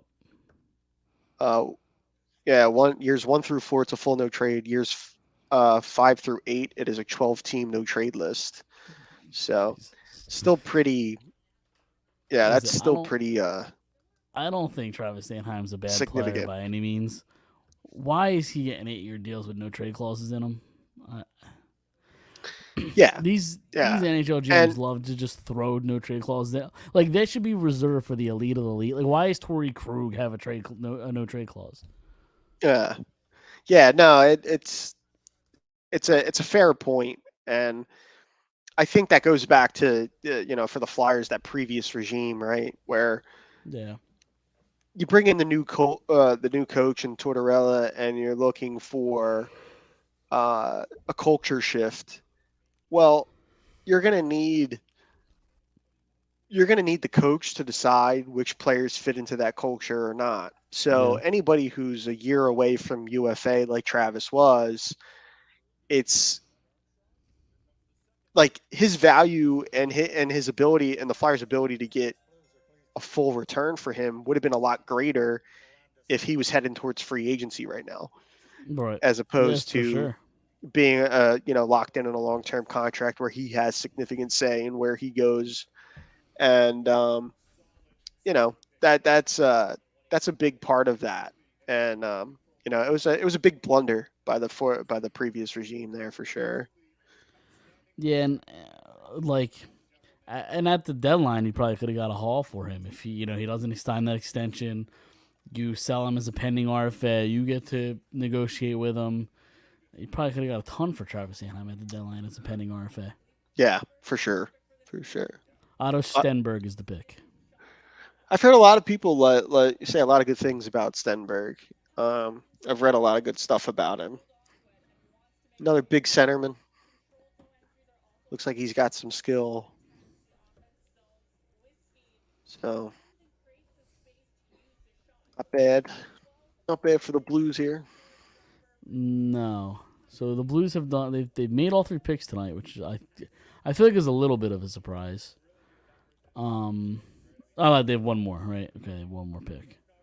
So they have the 29th as well. Yeah, Dvorsky and Stenberg are their 2 picks, and they have 29. Yep. Those are very St. Louis Blues picks. Yeah, they are. So.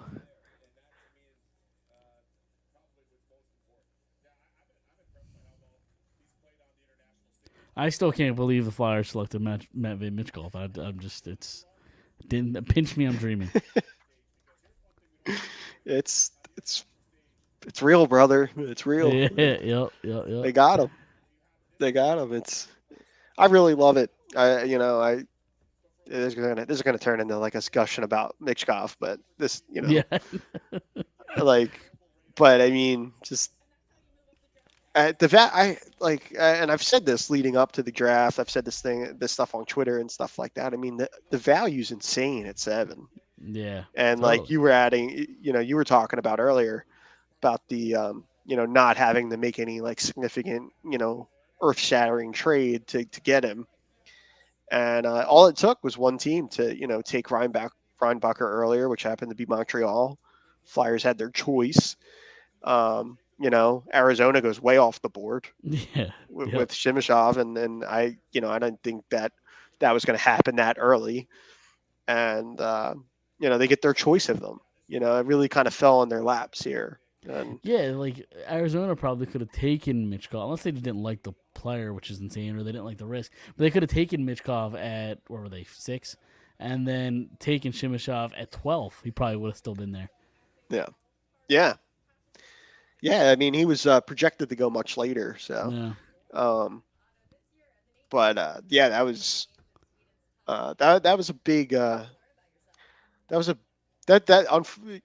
some ways, unfortunately, that was the biggest news we got. As Flyers fans, that's great, but it's been a slow night for the rest of the league as far as no trades or anything like that. Yep. But yeah, here. So I see here Stephen Ellis from Daily Faceoff has said that for Stenberg that his raw talent is there, especially a 200-foot threat that can be Okay. dangerous around both nets. His biggest asset might be his in-play reads. So probably more of a playmaking type than a pure goal scorer, it sounds like. But Yeah. um, He played in. He only played in responsible, 20, high octane. Yeah, he only played in 23 games in the SHL last year. 23 games, 3 points. But spent a lot of time in the junior 20 league. 29 games, 26 points. So Okay. seems like there's some talent there. Yeah, for sure. And they'll it's like you were saying later about like these later picks. It's really about trusting your evals, your scouts evals on these guys, and Anger development. Yep. yeah, and your player development tools to get these guys get the most out of these kids. So Yep. The Sharks are back up their picks in. See what they do here.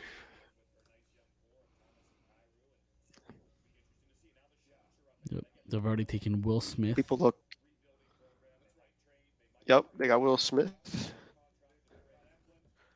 People at their table look confused for a second. Really? I did not see that. Who do you think the pick Yeah. is? Who's the best available That's right just- now? It's a Musty. I'm gonna say Andrew Cristal. Oh yeah, Cristal. Musty. Cristal or Musty. I keep forgetting Musty. Like nobody's taking him yet. Yeah. Well, if Musty doesn't go here, Sharks I think seem- he goes 27 to the Avs. Okay. Yeah. I mean, Or Toronto. no, well, nobody knows what, or not, nobody. Never mind. The site that I was on updated first. Okay, here we go. Hold on.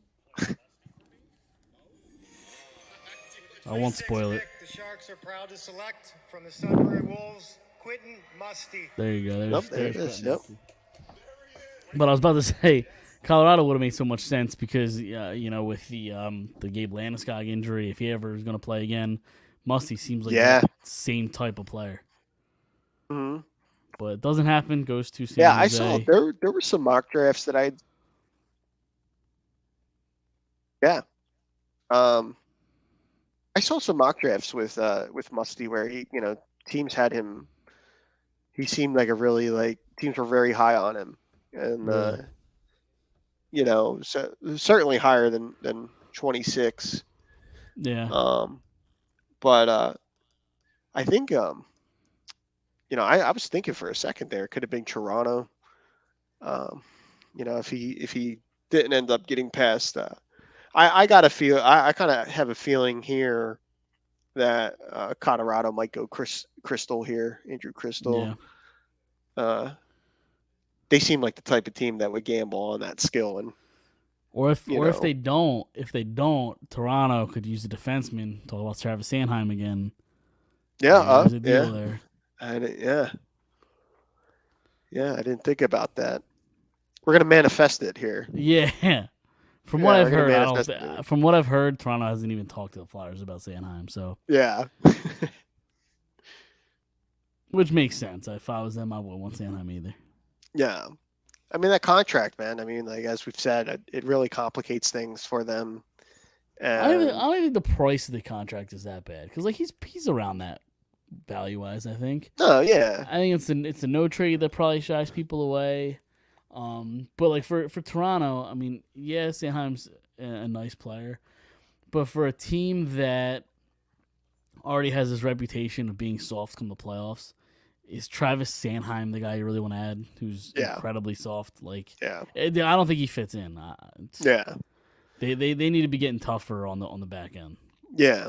Yeah, for sure. I mean, there's definitely some truth to that. It's always interesting going into the playoffs.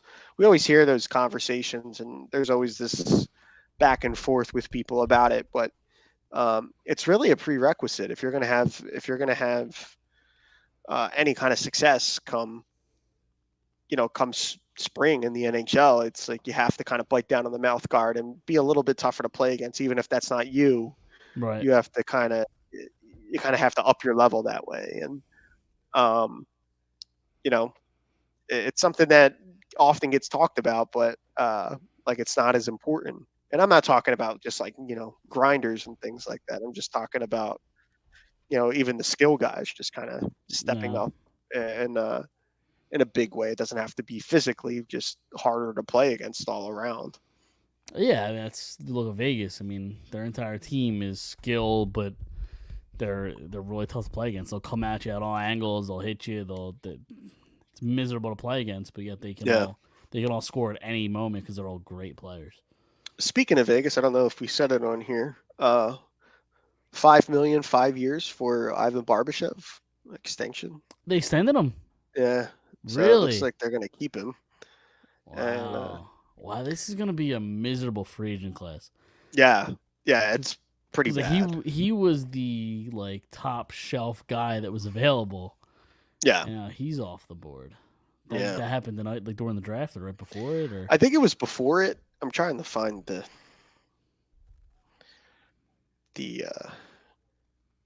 tweet I saw about it.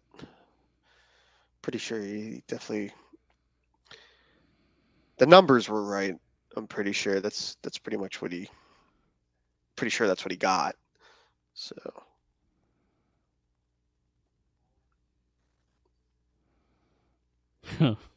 Yeah, Vegas tweeted out 4 hours ago. Come on, Barbie, let's go party.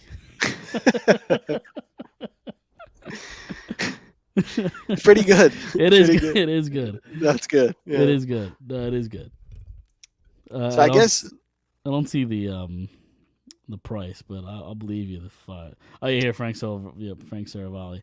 Okay, with Riley Smith's money coming off the books, the Vegas Golden Knights have re-signed Ivan Barbashev, 5 years, $5 million.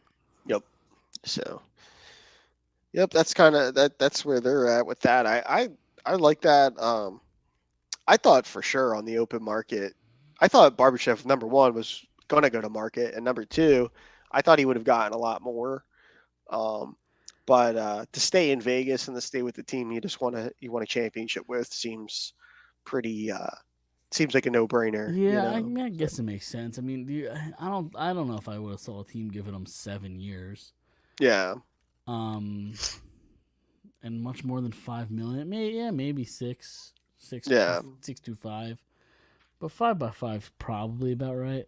Yeah, but sure. If you're not him if you're him in a weak free agent class, maybe somebody does overpay you. Unless he's just happy in Vegas. I mean, that could be possible too. Yeah. So, Colorado's pick is in 27.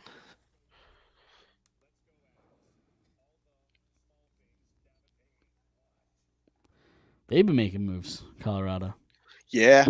Sent Alex Newhook to Montreal. Then acquiring Ross Colton. Yeah, Ross Colton. That was today. Calum Ritchie was the pick. Calum Ritchie. Just missed it, yeah. Another value pick, I think, there. I've seen mocks and stuff like that where Ritchie was much higher. Yeah. So.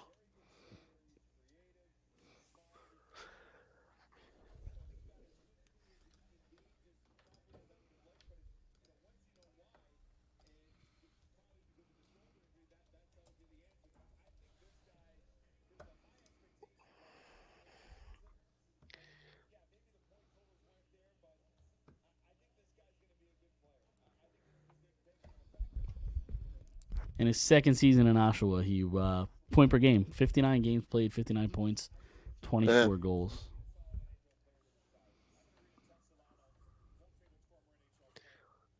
Looks like he's pretty good around the net, finding them loose pucks. Ritchie's hockey sense is his defining quality, his separating skill. In the offensive zone, that means supporting the puck carrier, connecting plays, anticipating gaps in coverage, identifying where to position himself off puck, and controlling his skating to arrive in the right place at the right time. Okay. So it's very smart hockey sense. Yeah. Guy. Yeah. Play a long time in the NHL on hockey sense, Totally. Yeah. Guys with high hockey, that high level hockey brain, those guys play a long time. He doesn't have a nameplate on his jersey. Oh, really? Yeah. I guess they don't print them for these guys. Bonks looked like his was falling off when the Flyers Really? took Bonk. Yeah, it looked like it was coming off. So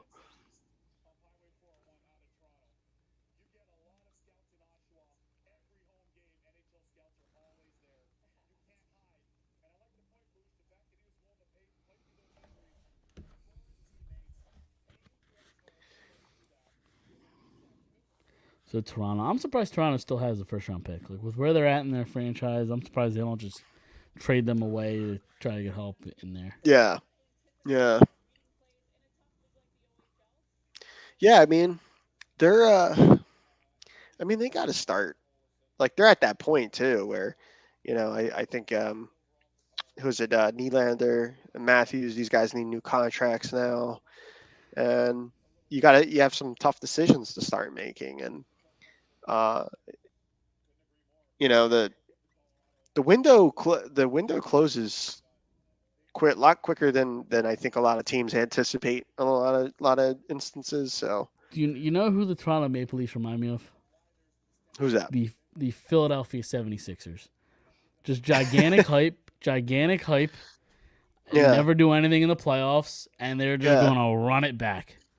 That's really apt. Really Yeah. apt. But looking at that Jonathan Tavares contract, I probably would trade him for a crumble cookie. So, I mean, crumble cookies are delicious. I'll tell you. yeah, they are. They are delicious. What a delicious. great plug too. It And then is, yeah. Then I found out he was like he's like investing Harris. So Yeah.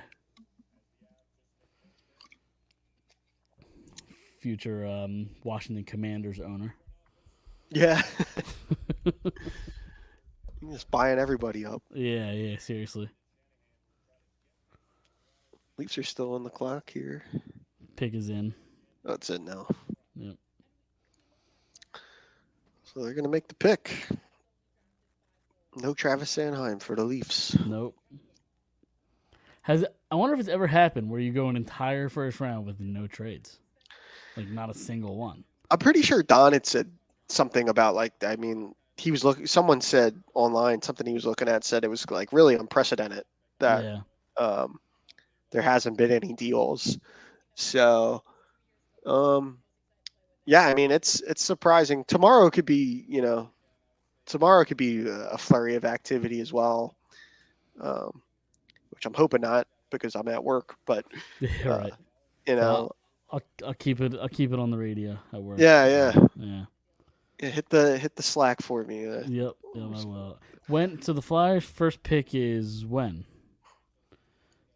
I think they do have a second, right? I don't believe they have a second. No, I think it's 70 something. There's their next pick. Yeah, it's their third. Yeah. So, yeah, they won't unless they trade back into the second.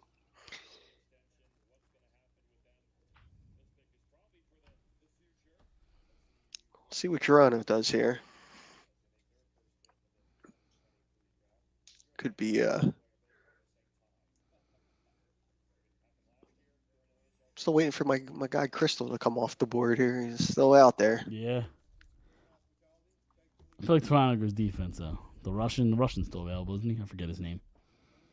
Yeah. He's been a mentor to many of us, and congratulations on a great career. To make our selection, I'll call up our head scout, Wes Clark. Toronto selects from the London Knights, Easton Cowan. All right, another Knight. Get it, Boosh. Oh, shit. This kid climbed. Easton Cowan. Easton Cowan. I have no idea who that is.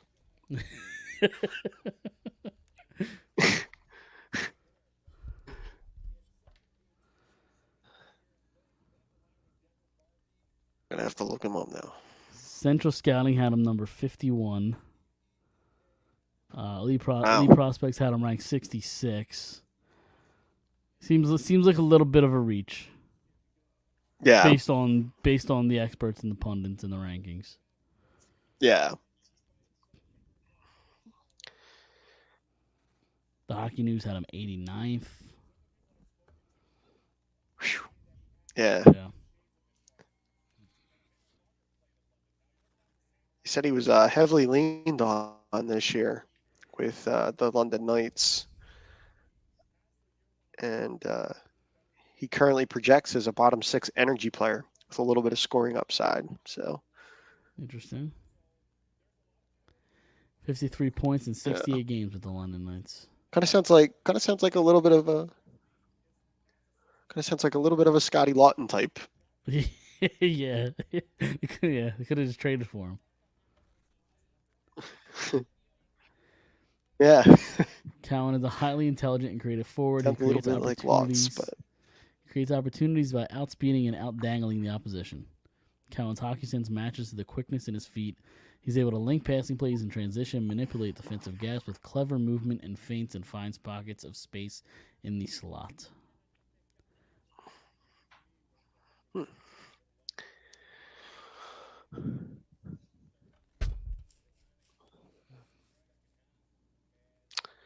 St. Louis and Carolina are up next. I'm curious when all the trades are going to start happening, because like there was so many rumors. I guess this is our last chance tonight to see if. Well, I'm talking about the big like player trades. Like I don't think we'll see any of those tonight. But like, because I feel like it's just too late at this point. Yeah. But I wonder if tomorrow or even before free agency on Saturday, if any trades happen. Yeah. Yeah, it'll be interesting. Because I mean, at least in the Flyers case, they kind of have a little bit of a, with the Zanheim thing, like we just discussed, there's a little bit of a time clock on that. And the D'Angelo trade may actually go through sometime in July, when that, it does sound like that could be July on 9th, still. I believe is the day. Yeah. So technically they could trade him then, but yeah. I heard a rumor that the Penguins were talking to Boston about Allmark. Wow. Yeah. Allmark? I didn't hear that. Yeah. Thought that was interesting. Yeah, they're trying to. Is Jari a free agent? He is. This summer? Yeah. Yep. Yeah. Yeah, they got a couple. They're going to look a little bit different next year. I mean, they added Riley Smith today. But I don't know if they're bringing back Brian Dumoulin, I think is also a free agent. Jari's hitting free agency. So they'll look a little bit different. The Metro is so tough. I still don't see how they're a playoff team. I really don't. Yeah. The Metro is tough. It's a deep division, Yeah. It's very deep division, and Carolina's not going anywhere. Rangers and Devils are still there, And then forget even just the Metro. I guess East as a whole. Like the Atlantic now has teams that are players. Like like Buffalo is going to be a player. Detroit's getting closer. Yeah. Yeah, those teams aren't going anywhere. I'd expect. I'm really expecting Buffalo to take a next step this year. Yeah. And I don't know what their cap situation necessarily looks like, but it's a prime opportunity. You can bring Patrick Kane home, and get that done. And he could be a veteran guy for a lot of those young players, because they can score goals. How long is he going to be out for? Isn't he getting surgery or something? Yeah. It's going to be. He's going to miss a couple months, it sounds like, at least. Yeah. So, we'll see what happens there. But I actually even totally forgot about that he was hurt. Yeah. But I'd imagine seeing, he'll be back to play somewhere. Yeah, I know people are gonna, Chicago now has Bedard. People are thinking Kane might go back. Oh, yeah. I didn't think about that. Yeah. He seemed pretty broken up about leaving at some point. So St.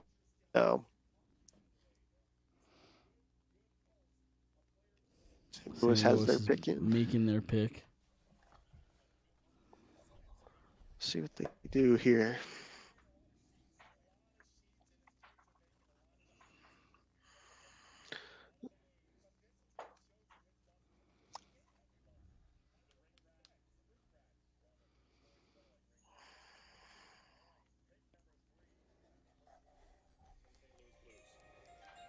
Blues are pleased to select Theo Lidstein, Brynäs, Sweden. Another Swede, a defenseman. Theo Theo Lindstein. Lidstein. I'll be honest with you. We're getting to the point where I don't know who any of these fucking people are. Yeah. I'll just be honest Yeah. with you. I did such like No, Like, I There might be a couple players we know, but I was the same. Yeah. Yeah. Yeah, a lot of my preparation both for this show and just in general for, writing pieces and stuff for the site and stuff like that. I did a lot of research on like top 15 guys. And I Yeah. had been looking at it for a little while. Plus, I watched a little bit of I watched the major tournaments as well, and just to get viewings of guys. And when the Flyers made that trade to get 22, I was like, oh no, like I have to start looking Yeah. at the back end of this draft. Right. So, but yeah, we'll see. I'm with you. I don't know a whole lot about Lindstein or some of these picks here. I mean, the Leafs pick threw me through a loop. I don't know. Yeah. I haven't seen that kid's name anywhere. Yeah. So Right. Theo Lindstein is ranked 74th by Elite Prospects, 26th by Bob McKenzie. Maybe it's a little reach, but not crazy in this time, of the draft. yeah.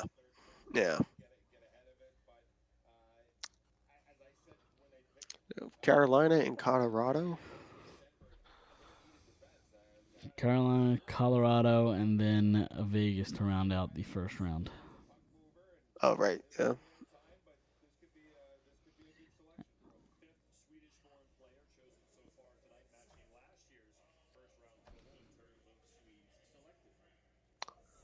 Lindstein's wearing sneakers up there Is he? with his suit. Yeah. Good for him.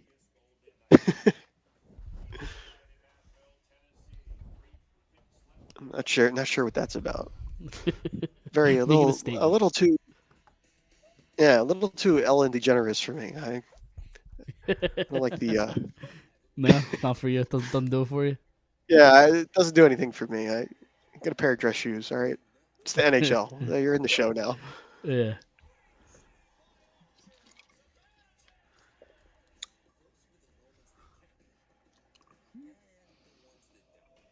Canes are on the clock.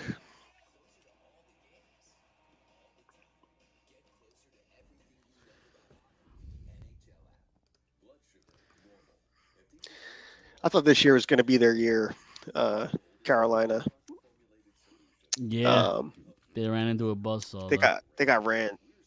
Yeah. Yeah, they ran into a buzzsaw. There was a lot of injuries. Yeah, that's true. Like losing Svechnikov hurts, and he wasn't the only one.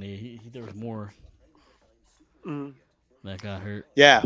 They were banged up. And I love that team too. I think Rod Brendamore is one of the best coaches in the game, and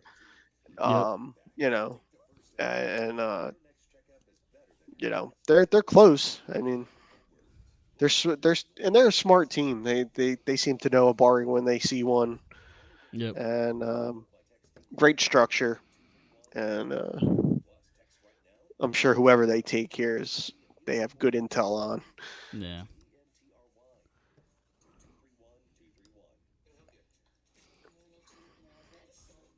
While we're waiting for that, so let's watch a little Matt Mitchkoff since we're so fired up about it. We're so flyered up about it. Oh yeah, let's do it. I'm here for some Mitchkoff highlights. Because it's gonna be a while since we get to watch them, so might as well do it now. Yeah, I'm gonna have to get a KHL subscription or something. Yeah, right. To be honest, I don't know if I want the KHL having any of my information. That's a good point. I didn't even think about that. That's how on board I am with Mitchkoff. I'm just like, yeah. Here's my social security number. Vladimir Putin. Here you go, have it. And all my card numbers. Yeah.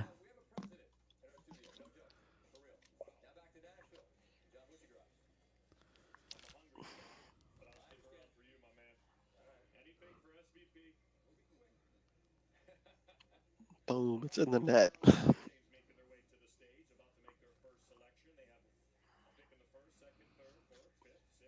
He's wearing 39 there. Wonder if that's what he'll wear in Philly. Yeah, I don't know.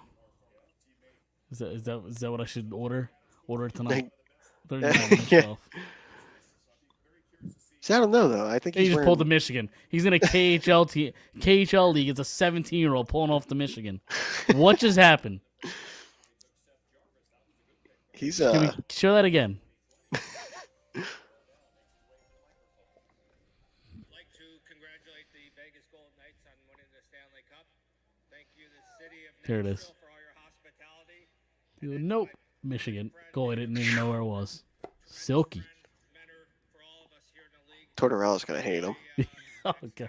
It's all right. By the time he comes up or is allowed over, Tortorella won't be the coach anymore. We'll be Yeah. Carolina's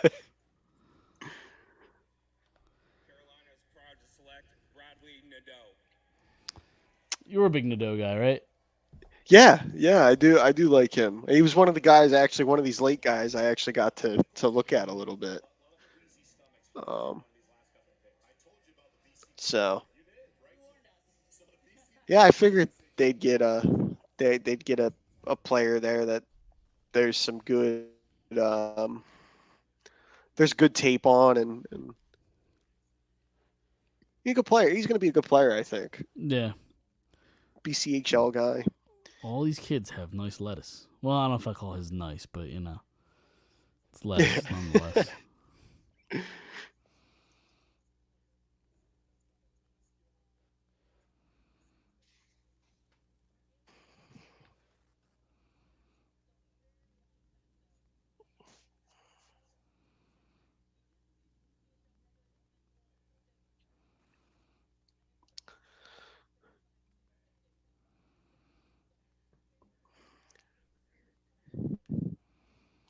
Yeah, the hockey writers are saying he was a late riser, so Nadeau. he must have just starting to get some steam there.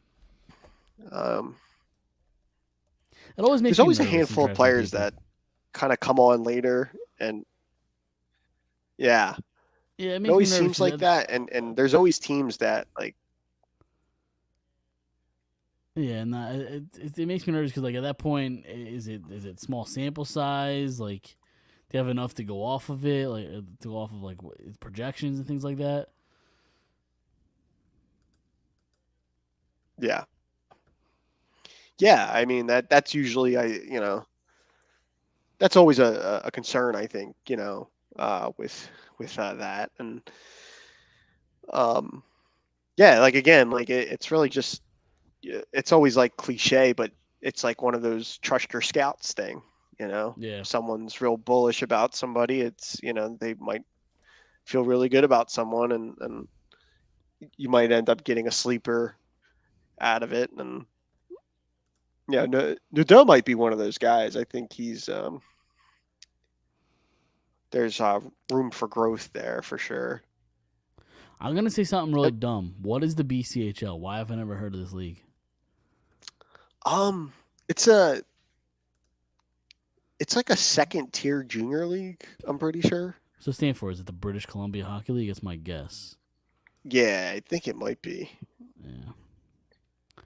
113 points in 54 games. So that's pretty gaudy. I mean, for any for any level, Yeah, well, what was Joe O'Brien putting up when he was at wherever the hell he was? I'm curious. Wasn't he at a prep school? Yeah. Was he at a prep school? I don't remember. The Flyers may have drafted him out of a prep school. He was in the BCHL. Oh, he was? Yeah, he was in the BCHL. I lied. So they drafted him out of a prep school. After they drafted him, he went to college at Providence. Then after that, he went to the BCHL. Then he went back to the back to NCAA. Interesting. Okay. He had a very interesting path here. But yeah, his draft year out of the prep school had 80 points in 30 games. That's crazy. Not bad. Yeah, that's crazy. It'll be interesting what happens there. I'm sure he's going to get like a cheap deal, but this summer. But I'll be intrigued to see where he ends up. Yeah. So I don't know. Probably be an AHL type deal. yeah, he'll definitely need some experience there before there's any kind of Yep. leap to a bottom six role, which I'm assuming if he makes it at all, that'll be where that happens. So. Yep. Well, how about former Flyer legend Mike Vecchione? Yeah. The Calder Cup game winner. Yeah, for sure. Yeah, I saw that. Remember when he was the big fish? Like, college free Yeah. agent. We got Mike Vecchione. He's gonna be a stud. Everybody, yeah. I mean, there was a lot of talk about him. Yep. And he was an older prospect too. Yeah. But yeah, I saw that. Did you ever catch a game up there at Hershey? Yeah, I have.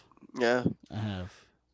Yeah, my girlfriend and I, we went up there last year. I actually saw them play the Phantoms up there. Okay. Dude, And, like the old school, like Hershey Bears, Philadelphia Phantoms rivalry was insane. It was intense. Yeah, it was. Yeah. Yeah, we saw a game up there back when I played. We had like a tournament up there. I played on that ice. The tournament was held at that ice. And Yeah. then we watched a game there. Who's getting picked on late? Yes. Wow. Russian defenseman. Yeah. Yeah, he's got some game, this kid. So Yeah, if the Flyers didn't go bonk, I was gonna bring him up, saying this could be another guy they go for. Nice Yeah, I mean- suit. Nice blue suit. I like it. yeah. Yeah, that's a nice navy blue suit, simple. Yeah.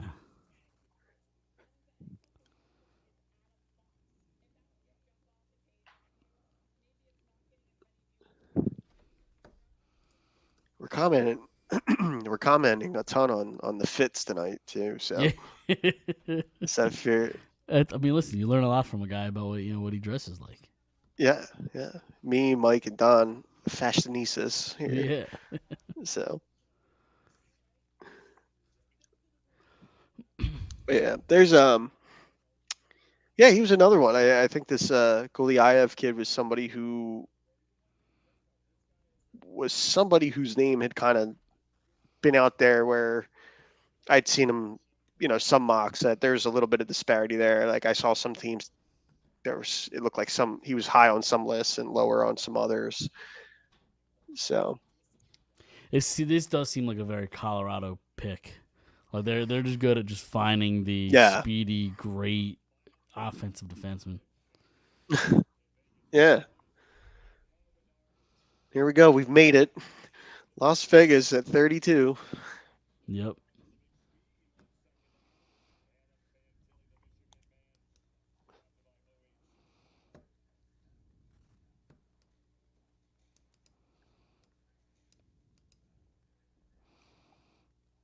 Had 25 points in 22 games in the MHL, which I guess is Russia's second tier league, one below the KHL.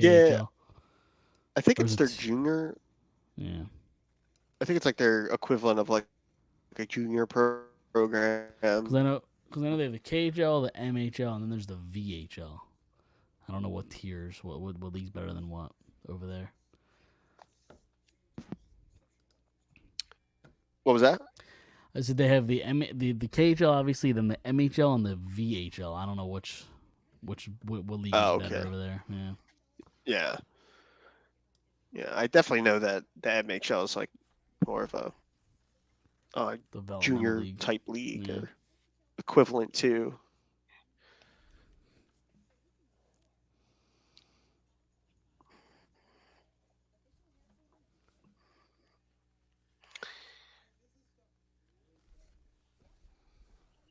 Bradley Nudo is committed to Maine. I don't know if they brought that up on the Okay. program, but he's going to be a college player this year. So Yeah, it seems like a lot more Canadians are leaning to go down to the States and play college hockey. yeah, And Don and I talked earlier on the show about like the NCAA being like it's a really really quality league, like with Yeah. like all the talent that's coming through there now, and there's a lot of really good pro level players, and every year, the NCAA like the college free agency window opens. And Yep. teams always end up like filling out the rest of their organizations with guys that came through there, and Yeah. it's become a really good developmental league as far as like you know finding players that can play and Absolutely. fill out your roster. Yeah, look at BC is going to be nasty next year. Yeah, yeah.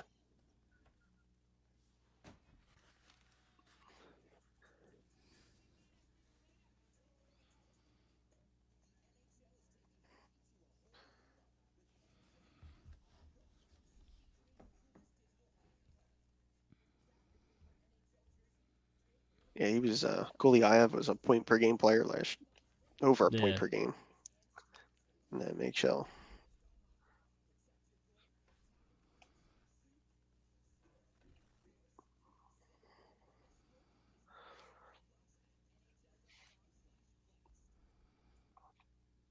The pick is in. Our final pick of the night is Okay. in here with the Vegas Golden Knights, Stanley Cup champs.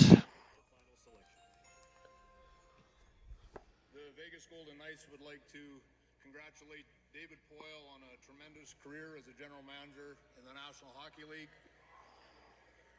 and echo the comments of many of my previous colleagues thanking him for his mentorship and leadership in the game. So all the best to you in the future, David. The Vegas Golden Knights are pleased with the 32nd selection in the first round of the entry draft to select from Frölunda, Sweden, David Edstrom. David Enstrom. Another Swede. A lot of Swedes. A lot of Swedes. A lot of WHL. Yeah. David Enstrom. I feel like a lot of these Swedish players too have been centers. Yeah. I don't know a whole lot about Enstrom. Big center. 6'3", 187 pounds. Okay.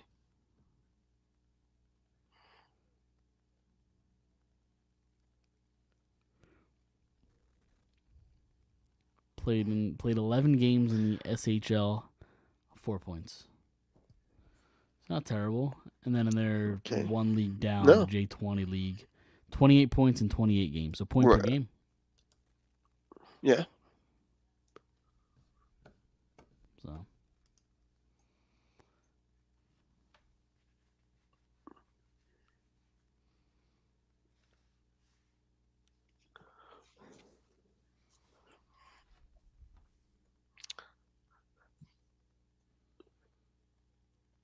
Pretty good. Sounds pretty good there, and I can't get over the size. Like, I mean, like, there's been a lot of players in this draft with good size, and yeah, it's it's like the game's evolving. Like at first it was just yeah, big guys that just beat the shit out of you. Then somewhere along the line, like a small, speedy, flashy guys.